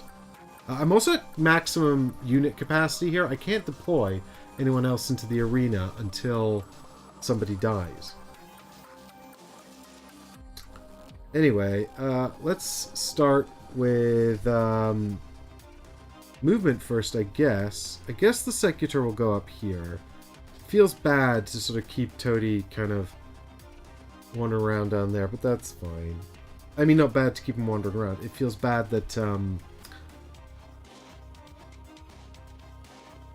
I sort of not keeping... I want to keep him right down in this corner, so he's just out of the way and his chaos is minimized. Not that he's doing all that much anyway. So here's Mert of Egypt against the Stygian.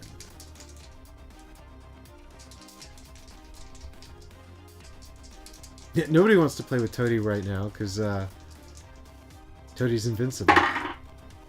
So that's 1 damage. Oh, we have perfect strike. If we'd got 2, it would have been 4. It doesn't matter. This person's definitely dead. In a minute, I think. Here's damage from Zeno.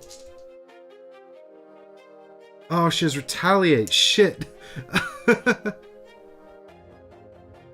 should have paid attention. She has retaliate, so Mert's actually dead. That's so annoying. Oh, god damn it. I should have attacked with Zeno first. Let's see what he gets. Just 1. But he's got agile, so she can't retaliate. And then it's the provocateur. Oh my god. Listen, provocateur, if I ever needed you to hit, now's the time. Please hit. Please hit. God damn it! There's only 1 blank on this die! Oh my god. Fine. It's fine. I'm not worried. It's fine. That's so annoying. It's fine. I'm not worried. He's gonna heal it. God damn it.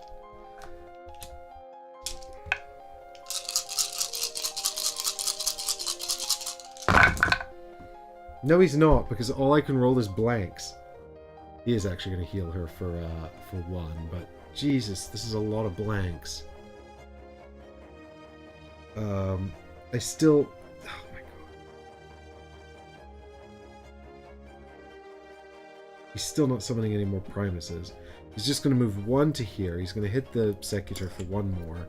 And then he's not going to summon another Primus. And then he's going to heal her for 1.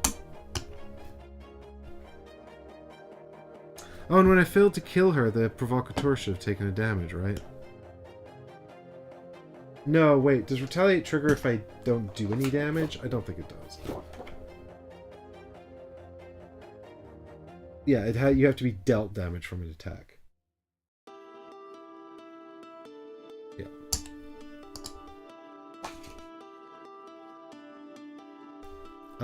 That's fine. Alright, good. That's the end of that. But now she's going to attack. She's got 2 greens and 2 yellows.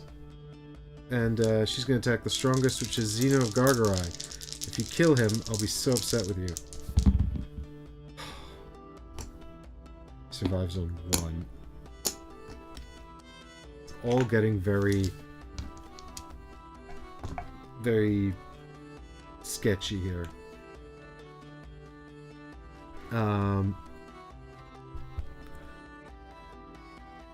Alright, it's time for Rouhani of Tamilakam to come out.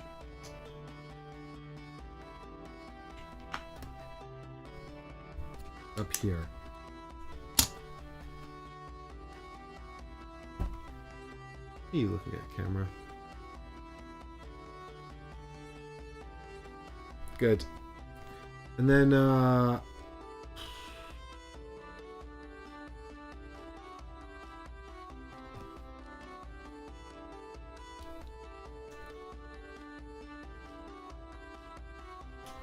right. Then let's move the Secutor again, because why not? If we go up here, we can actually hit the Stygian. The others don't need to move. It's fine. So that's that.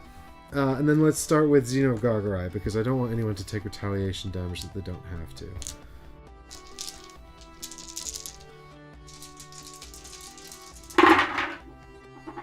Two! It's hard to see. 2. She's dead.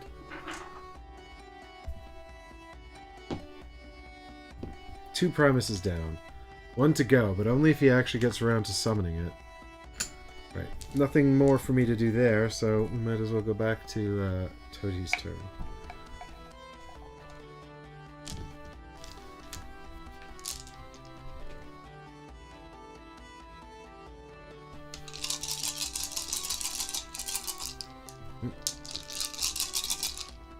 Yeah, he should have... No, he should have 4 blues. Yes, this is the correct amount of dice. Hang on. So that's a blank. Hey, but at least we've got one more Primus. I mean, I guess we should be grateful that he's not summoning too many at once. And the healing has been largely minimal. I actually only rolled 2 blanks this time. Oh, there we go, yeah. Wow. Thank God that wasn't at a key moment. That would have been rough. Okay, so he's just going to move up to here. I guess I'll move him here. And then he's going to... Well, he doesn't actually want to kill the Secutor anymore. But the Secutor's been the only one in reach for ages. Now he wants to kill Rahani. But he can't get to her. Like, she's way too far away. So he still just moves up here and kills the Secutor. Because he's the only one that he can reach. So he kills the Secutor. I'm down to just 2 units left, including Mook Archer. And then he summons another Primus. So who have we got this time? Sea Strider. This guy's new. So 2 movement. So this is obviously the... well, you'd think it's the Atlanteans, but it's actually the Lemosian Primus. So 2 movement, 1 range, 7 health, but he's got 3. He's got 2 black dice on attack, confidence, retaliate, and absorb. Absorb is a real bummer, actually. That's a real kicker. Yeah, it's going to be a real problem. I don't like how they all have retaliate as well. But if we kill this guy, we can kill Toadie and win. And that's the main thing.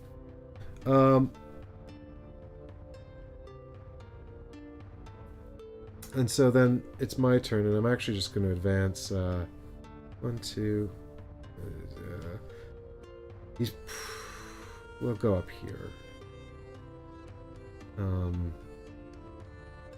That means actually Sea Strider's going to come and attack me, which suits me just fine.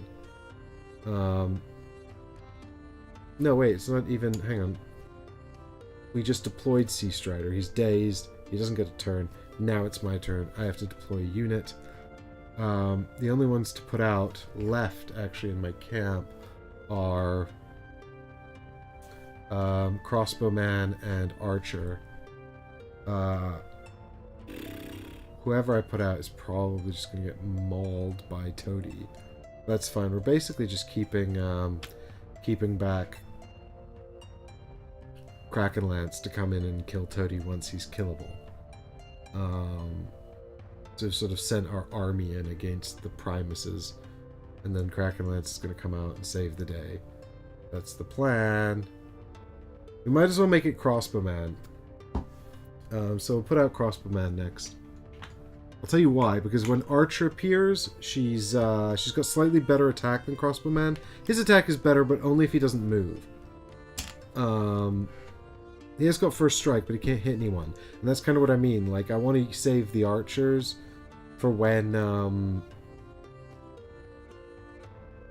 Toadie's vulnerable, but also, like, I don't want to just not deploy anyone either. So, with that in mind, actually, let's send... Can we not stun? It just occurs to me, actually, that I hamstrung the Parthian earlier, and these are elite units, so we probably can't use these tactics against them. Can we? So, I'm not going to use these stuns anymore. I'll give myself a pass on the hamstring, but I'll punish myself by not replacing these with something actually useful. That's so stupid. I'm just not having a good day today, guys. I should have taken Prepare, actually. That would have been really useful in the Crossbowman right now. Alright, so that's my movement. So now we're just into attacks. We'll start with Xeno using his Agile attack into Sea Strider. Hopefully we can just... Oh, we can't even kill him. It doesn't matter. He's also got confidence, which is rough. Yeah, well, there's 2, but it becomes 1 because he's got absorb. His absorb and Toadie's heal is actually going to be nightmarish. We're going to need a number of people to gang up on him, probably. I'm almost tempted not to attack him with the Provocateur, because... Well, actually, it doesn't matter, because he'll bounce... At best, he can bounce 1 damage back to me, which doesn't kill me. And Toadie will still target the strongest, which is Rouhani if he can get to her. I think they'll both gang up on Rouhani, actually, which is I'm kind of okay with. So... Yeah, here's Provocateur then. Yeah, for 1 damage. But because of Retaliate, it's 1 each. There we go! Alright. So that's the end of that. Now it's time for Toadie's turn.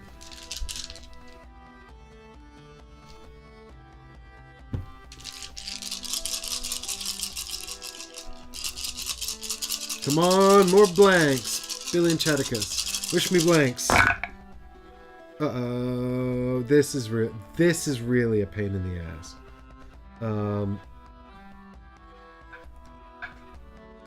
But the rest of this is actually okay. The rest of this I'm okay with.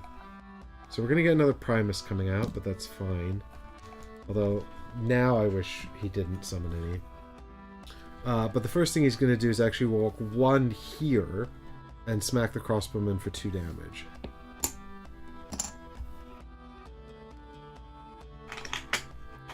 And then he's going to summon another Primus, which is...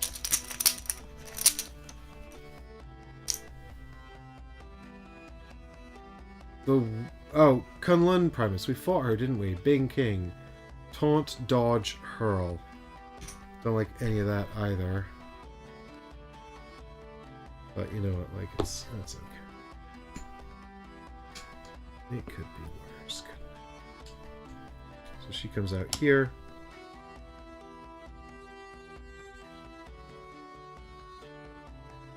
And then he heals 2 on the Sea Strider, which is the bigger problem. I mean, it'll be easier to just kill Bing King, I think, than actually worry about the Sea Strider now. But Sea Strider is actually going to go after the strongest enemy, which is Rouhani, so he's going to run over here and attack Rouhani with these 3. He gets a green die, I believe, from Confidence. Yep, because he's outnumbered.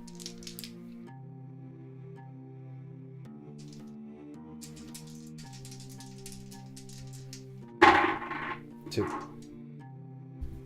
And then I do 1 back because I have Retaliate. Alright. He's also got... It's Absorb, yeah, that's the problem. Okay, so that's the end of their turn. And now it's back to me, and I think it's probably time for Kraken Lance. Do I think I can kill one of these 2 this turn? Yes, because Sea Strider took a damage. I think I can probably kill Sea Strider. So let's bring... Oh, but if I wait 1 more turn... Yeah, okay, do you know what? Let's put Archer in. Because Archer can also attack Sea Strider. And then we might even be able to get both... No, I can't! No, I can. No, I can't. I've got 4 units on the board. I actually can't deploy. So, there we go. Problem solved. I'm not allowed. I've remembered the rules. So, with that in mind, Rouhani's going to move 1 down here, just because she's a little bit out of the way, and Provocateur will move 1 up here as well. And now we'll just wail on people. Starting with Crossbowman into Sea Strider. So this is 2 dice, and we're just looking for 1 here. Hey, but he rolled 2. Good job, Crossbowman. You're a hero. So, 1 off of here. And then it's Rouhani with her attack. Hits 2, which is actually a perfect strike and would have done 4 damage, except he's got Absorb, but it's still enough to kill him. And now we can actually start hitting Toti, but we're out of range. So it's fine. Let's hit Bing King instead, starting with Xeno Gargarai. And we have to upgrade our best die here down to a blue. Sorry, downgrade, thanks to dodge. But it doesn't matter because it's all terrible. Just one damage. And then we do get one blue die with the Provocateur as well, which is a blank. Alright. Now, somebody needs to die this turn so I can bring Kraken Lance in. Let's see what happens.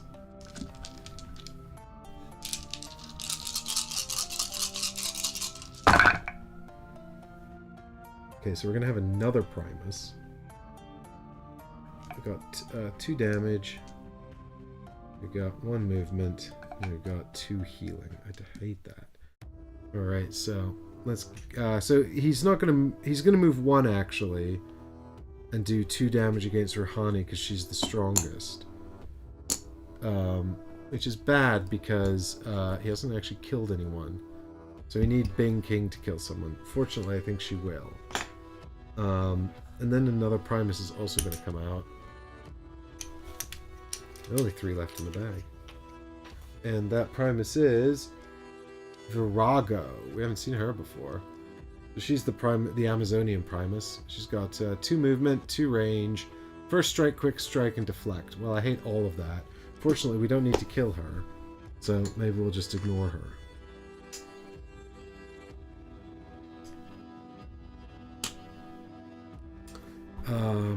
And then Bing King. And then he's going to heal Bing King as well for 1. And then Bing King's going to attack somebody. Actually, it could be anyone. She could literally target anyone because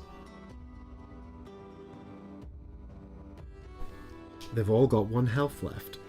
Literally all my units are on 1 hit point. She's also got Hurl, but she's not going to use that because she can't use it to enable anyone to get an extra attack. So in this case, I think we'll have her attack the Provocateur because Xeno, I think I'd like at least 1 more attack with him. That'd be great. And she whiffs it. She completely whiffs it. Oh, she's got a black die as well. I missed the black die. Although I am very good at rolling blanks on this, I have a feeling I'm not going to. No. So, there we go. Yeah, it's kind of hard to see on her tile, the black die, but it is there. Which is good because, actually, I can now deploy Kraken Lance. Alright. So, here comes Kraken Lance at the back. Here. I think probably we just start hitting Toti. There's a reality here where actually Toti dies and Kraken Lance doesn't even participate, which would be pretty funny. So let's just move 1 with... Actually, let's put Kraken Lance here, and I'll tell you why. Because then the crossbowman gets an extra die. Actually, no, let's put him here, because then the crossbowman gets an extra die, and Toti can't just immediately attack him. Alright, and then everyone attacks Toti, I guess, because, you know, that's the whole game, isn't it? And then hopefully Toti won't heal himself. So here's Xeno. I'm gonna regret going all in on Toti here, actually, if I don't kill him. So, I mean, I've got Tactical. I've got Inspire, so I'm giving them both an extra die. But in many ways, it might even be better to just put the Archer in. She's got First Strike. And I think a black and a yellow is probably better than 2 blues. I'm going to do that. Kraken Lance isn't even going to participate in the Scion fight. Alright, so here's a First Strike from the Archer into Toti. 2 hits.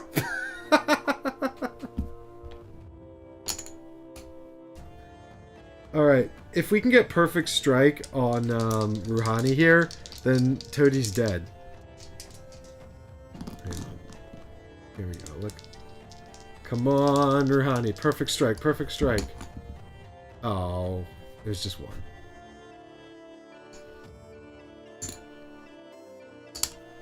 Alright, Crossbowman. He's dug in. So, one again. Aw, Xeno of Gargarai and your giant swingy dice pool. You can do it. I believe in you.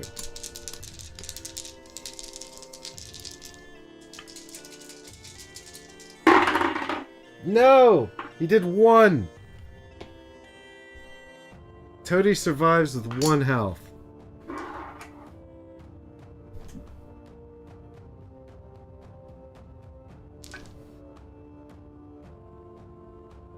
Although actually, shouldn't he have taken a damage from Rouhani's Retaliate last time?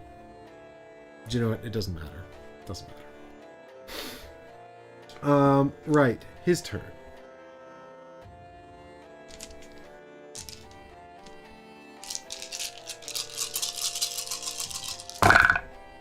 Oh, it's not a very good turn, actually. He's whiffed most everything. We've got 2 damage. We've got 2 movement. But then just 1 of these and 1 of these. Although it doesn't really matter, actually, because... So he's going to move 2. He's actually going to go down here, I've decided, and kill the archer, because she's the strongest, technically. So, sad. She did a good job, though, actually. I was impressed with her. And then the only final thing he can do is heal himself for 1. And then it's Bing King and Virago, and I think they're probably just going to kill everybody. But oh, Virago should have had a quick strike last turn. Oh, that definitely would have killed Xeno.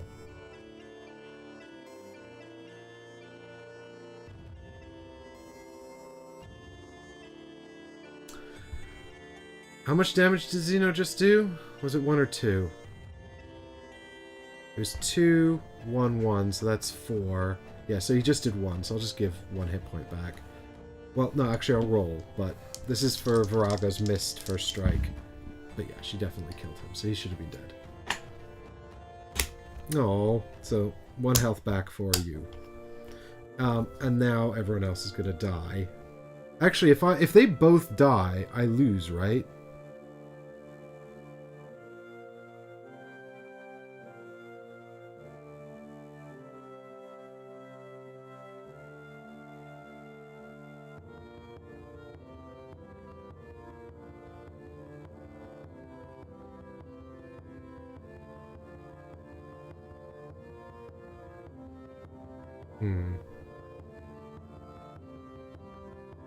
If I have no units left on the board, I'm pretty sure I lose.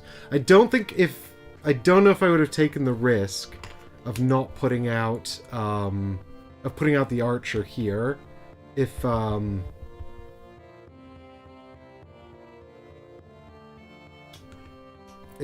had survived. That's fine. You know, we can just re-rack and play again or whatever if it happens. It's not a big deal. So, Virago,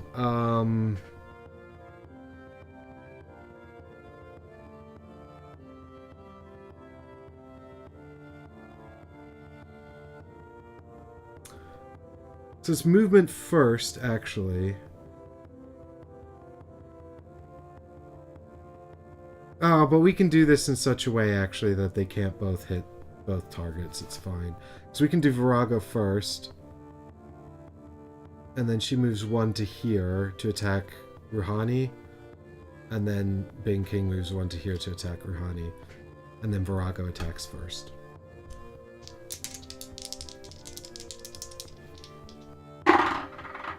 And rolls 2 hits, kills Rouhani, sad. And now Bing King can't attack anyone. And that's the end of their turn. And then Kraken Lance makes his mighty appearance. Bwah! He shows up. He's like, "Army, to me!" And the crossbowman's like, I've got your back! Where did everybody go? Oh, there's a huge pile of corpses. Alright, cool. That's, here's time for grand entrance. Whoa, boy, suck it, Toady. 1 damage. That's actually quite helpful, I think, because he's back up to 3. And then it's Crossbowman, because Crossbowman could roll 2 hits here and just kill Toady. And then I still think it's funny that Kraken Lance never actually got to attack him. The Crossbowman kills Toady. Victory! That's so stupid.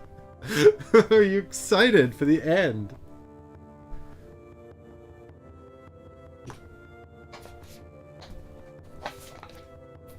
We didn't even need Kraken Lance. Actually, we did. Do you know what? The 1 damage from his grand entrance is what sealed it. That's so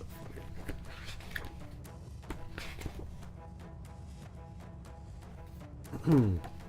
And we've now played probably like 24 games of Hoplomachus Victorum, possibly more. 24 to 30 games of Hoplomachus Victorum, and here's what you've earned. All that hard work and effort, this is what it's all been leading up to. Having brought down the last of the giants, Krakenlance turned his attention to the beaten and bruised Toti, which roared at him in defiance as it limped back and forth on the mountain face. Rushing forward, the Atlantean dodged an errant paw and thrust his double blade up into the beast. Bathing in a spurt of green blood, Krakenlance removed his weapon and pushed the beast over to one side, where it fell with a thunderous crash.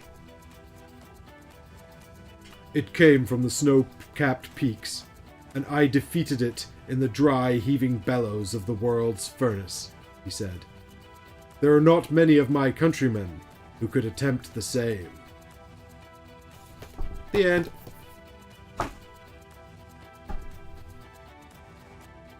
Alright, I'm calling that a stream. That's been quite long, but we did it. We got to the end of Hoplomachus Victorum. Oh, only 4 hours, actually. It wasn't that bad. But we did it. We got to the end of Hoplomachus Victorum. Yeah, I don't know what to do now. But it's over. We didn't. That was just the core game. Of course, we didn't include any of the remastered stuff. There is ways to integrate it all. There was another Kickstarter as well, which I didn't participate in, with more stuff coming for those of you who are really, really into it. Chadicus is like, get back to Resident Evil now, please. Yeah, so I mean, you know, like, I feel like I should probably give some thoughts on it, and actually I'm not sure if we're going to revisit it ever, or if I'm even going to make that video, because I'm working on so many other things for the channel at the moment. So, you know, having finished the experience, and I would like to sit and think about it for a while, but my knee-jerk reaction is, there's a lot to like here. Obviously, the production is off the charts. Like, it's incredibly well produced.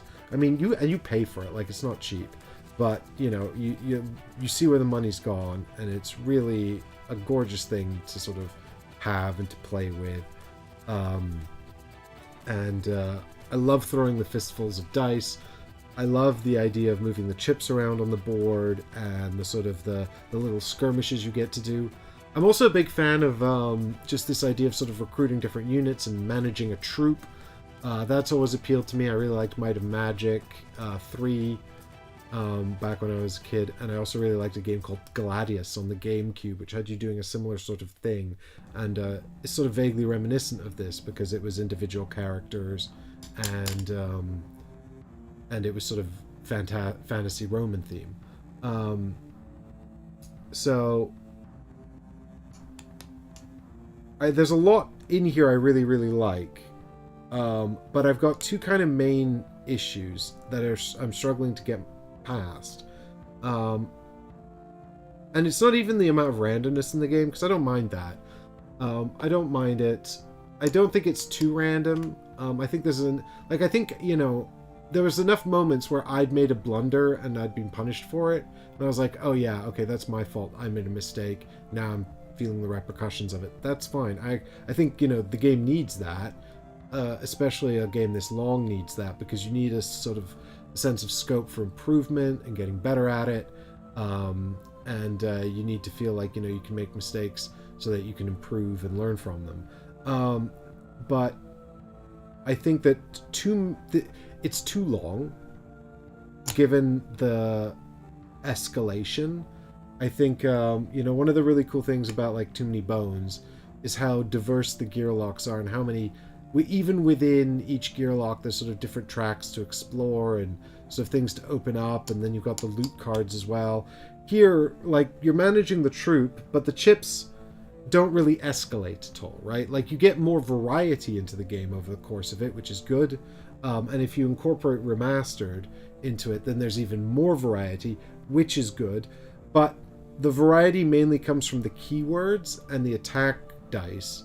Because the stat lines are all relatively balanced, so things have, some movement, so maybe a bit of range and a bit of health, but then generally it's lower health if they've got range and movement and things like that.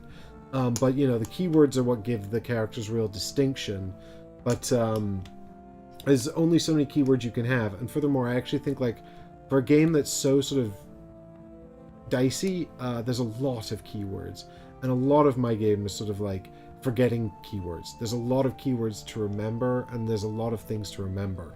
And it sort of sits in an odd place where although there's not a lot of overhead in terms of the actual base rules, which I really appreciated, because every time I came back to it, it meant that I could get back into it quickly and remember how to play quickly.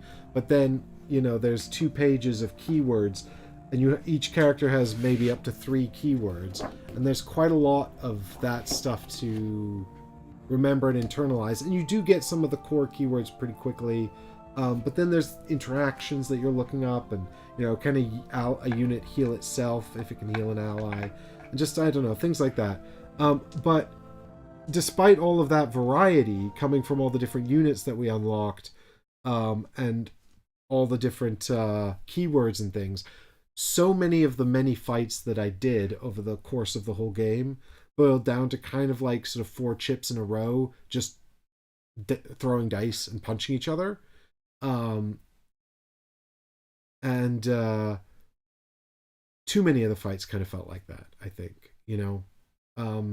They've kept the arenas really small, and I appreciate that, but at the same time, I don't know if there was a lot of scope for sort of like the movement and the positioning was very small and very it very sort of quickly became sort of about like just kind of standing into a little huddle and punching each other in many of the cases, particularly this arena here, which is the New Argonian one, because you're tried together. So really this is just 4 chips that run at each other and punch each other, and there's not a whole lot else going on here. And they try to sort of give it variety with the King of the Hill and the skirmish. I mean, that's the sparring is whatever. That's bloodshed without death. But the King of the Hill and the oh my god, what's the capture the flag? Those have a little bit more going on, and I would have liked to see more variety of that kind of thing. The variety in the arenas is okay too, but like, I don't know, it just feels like maybe the movements, there's too little movement, like, because the movement's only ever 1, 2, or 3, and if you've got 3 movement, it's loads, and then you have like 2 health. And so it just feels like the positioning is not dynamic enough, and again, it just comes down to chips punching at each other, and then it's just chucking dice, because you can't even mitigate the dice. There's no way to affect them. You just have a number of dice that you throw and then live with the results.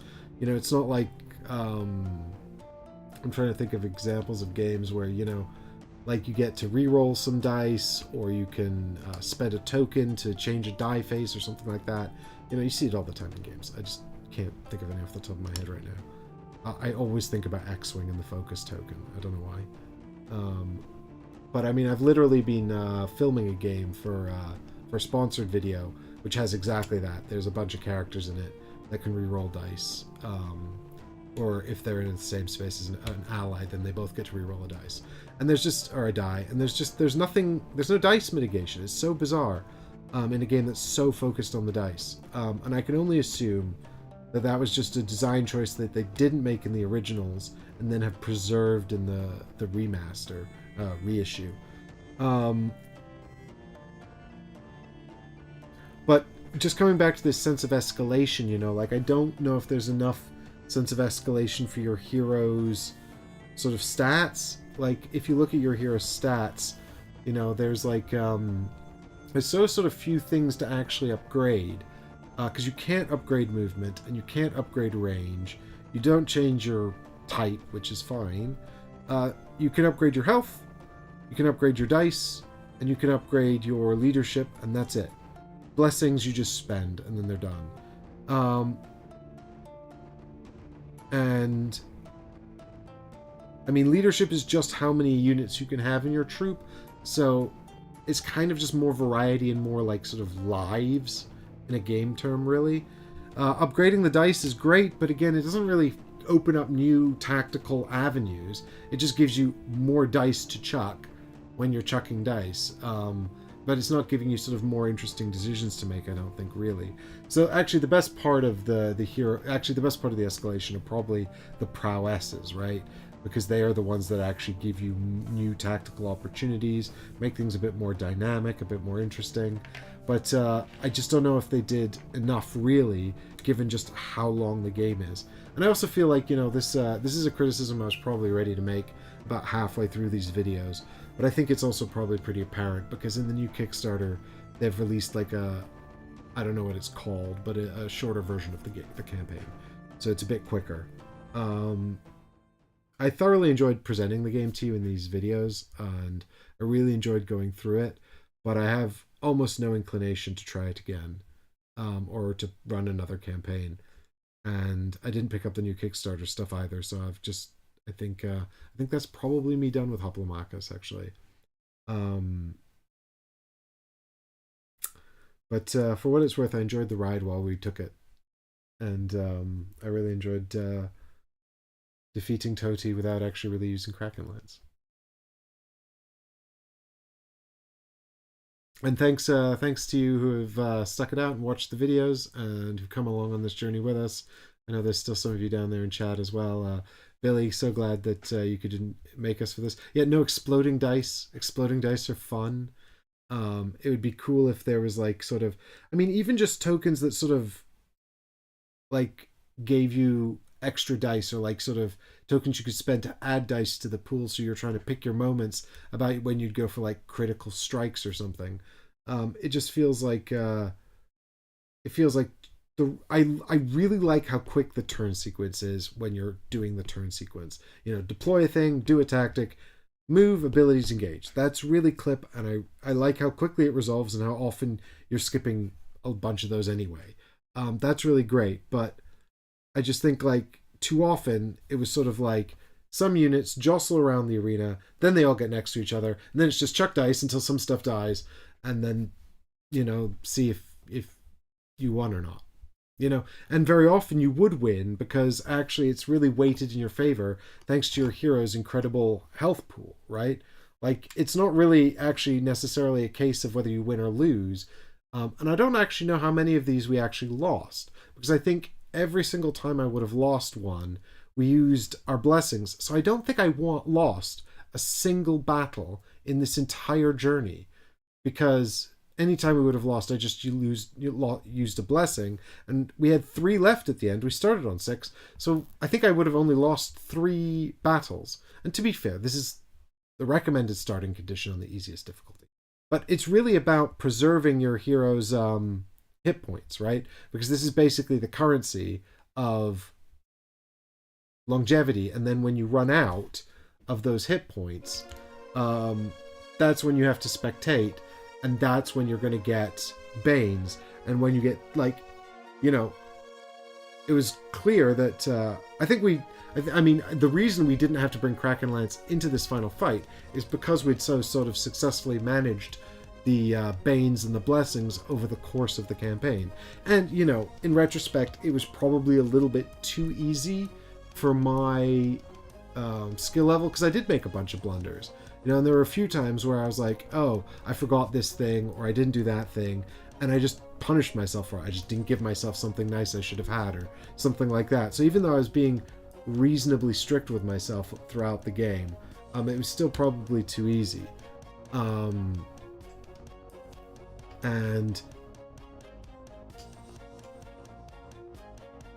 Yeah, so I think, you know, fundamentally you're just kind of, you know, because we successfully sort of managed it all the way up to the end. You know, the final fight was quite easy, and we managed to beat Toady without even using our hero, really. But I guess the sort of the final thought there is also that the way Toady works is it's also a negative feedback loop, right? Like, if you've got lots of Banes because you've been losing a lot, and you've got no Blessings because you've been losing a lot, and that's why you have loads of Banes, going into this final fight, it's just going to be way harder for you.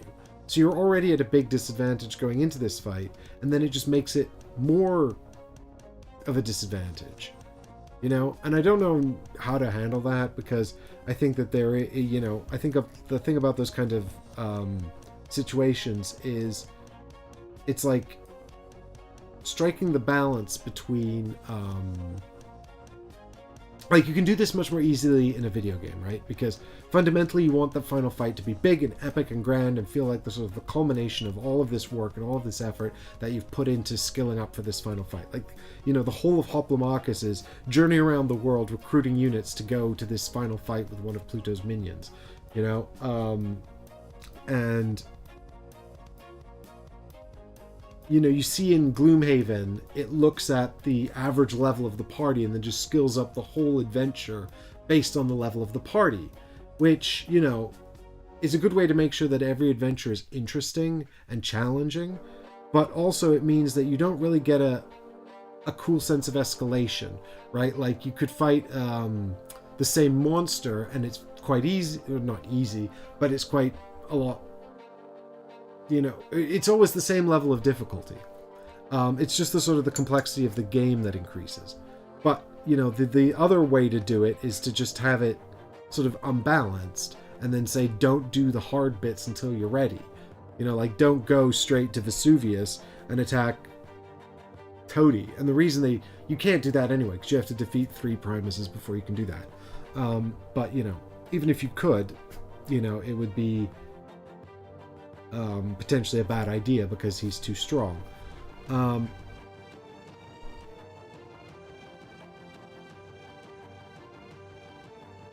But I guess what I'm saying is that over the course of the game, you know, the difficulty level is being set by your successes and your failures, but the problem is the difficulty level in this final fight is set by your failures.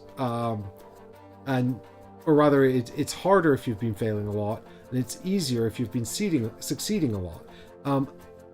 And this is a difficult dilemma because,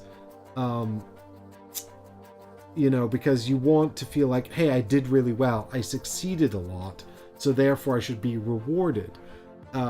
Likewise, if you failed a lot, I mean, I think it's different. If you failed a lot, you probably want to feel like you're still in with a chance, and you'd be setting this up and going, oh, I think we might be really screwed. I mentioned Gloomhaven, but the other thing is, like, they do it all the time in video games as well, where they'll have, like, sort of enemies that just kind of level up silently. But in video games, it's a lot less obvious, because it happens in the background and you never see it. You might not even know it's happening unless you've actually looked into the game's mechanisms or the game's design outside of your experience playing it, you know, in the media or whatever. But, you know, I think about, like, the obvious 2 examples are World of Warcraft, where when you wander into new areas, or Valheim or something, you know, if you've been playing, or Minecraft, you know, any of these things have environments where enemies escalate over the course of the game, and you can wander into areas that are out of your current sort of capabilities, and then you'll be quickly outmatched and have to retreat, and hopefully you won't die. And then you've got something like Guild Wars 2, where the entire world sort of scales up with you, and the areas are rebalanced for you, which does sort of, I think, sort of diminish, in a way, the threat of the world and the scariness of the monsters. Like, there is something exciting about coming across this dragon, and then it just kicks your ass, and then you go away, and you have to get better and come back and fight it again. There's something really satisfying about that. On the other hand, I can appreciate that the downsides are that, it means, if you've got less time to experience the world, or you're just interested in exploring it and having little adventures, then, or having adventures or whatever, people will enjoy these things in different ways. And I guess all I'm trying to say is that, having a more open world facilitates more breadth of play, right? You don't have to focus so much on acquiring things and skilling up and leveling up. But this is definitely a game about skilling up and leveling up, because, it sets out 4 acts where all you're doing is basically recruiting new units, defeating tougher, escalating enemies, and leveling up your hero. It happens at a really slow rate, and then also going into the final fight, it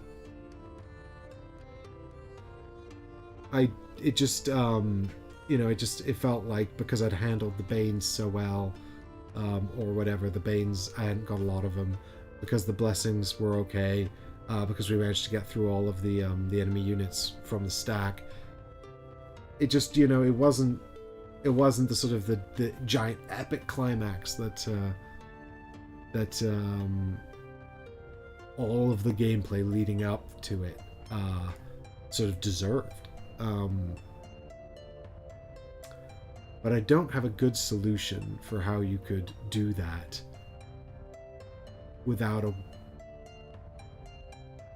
it being sort of frustrating for the player, unless the player wanted it, right? So like, you could have Toady 1, 2, and 3 and say, okay, if you've got this many blessings and this many banes, or if you've set the die to 3 or whatever, then take Toady 3, instead of Toady 1. If you've got no blessings left and 5 banes in the bags, and the Primus hit points are on 5, then you should take Toady 1,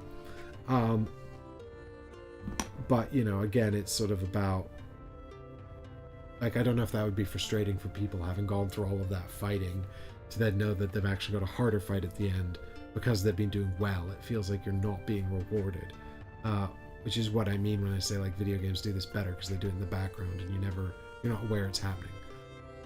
Anyway, I don't know, if someone can figure that out in game design in a way that sort of,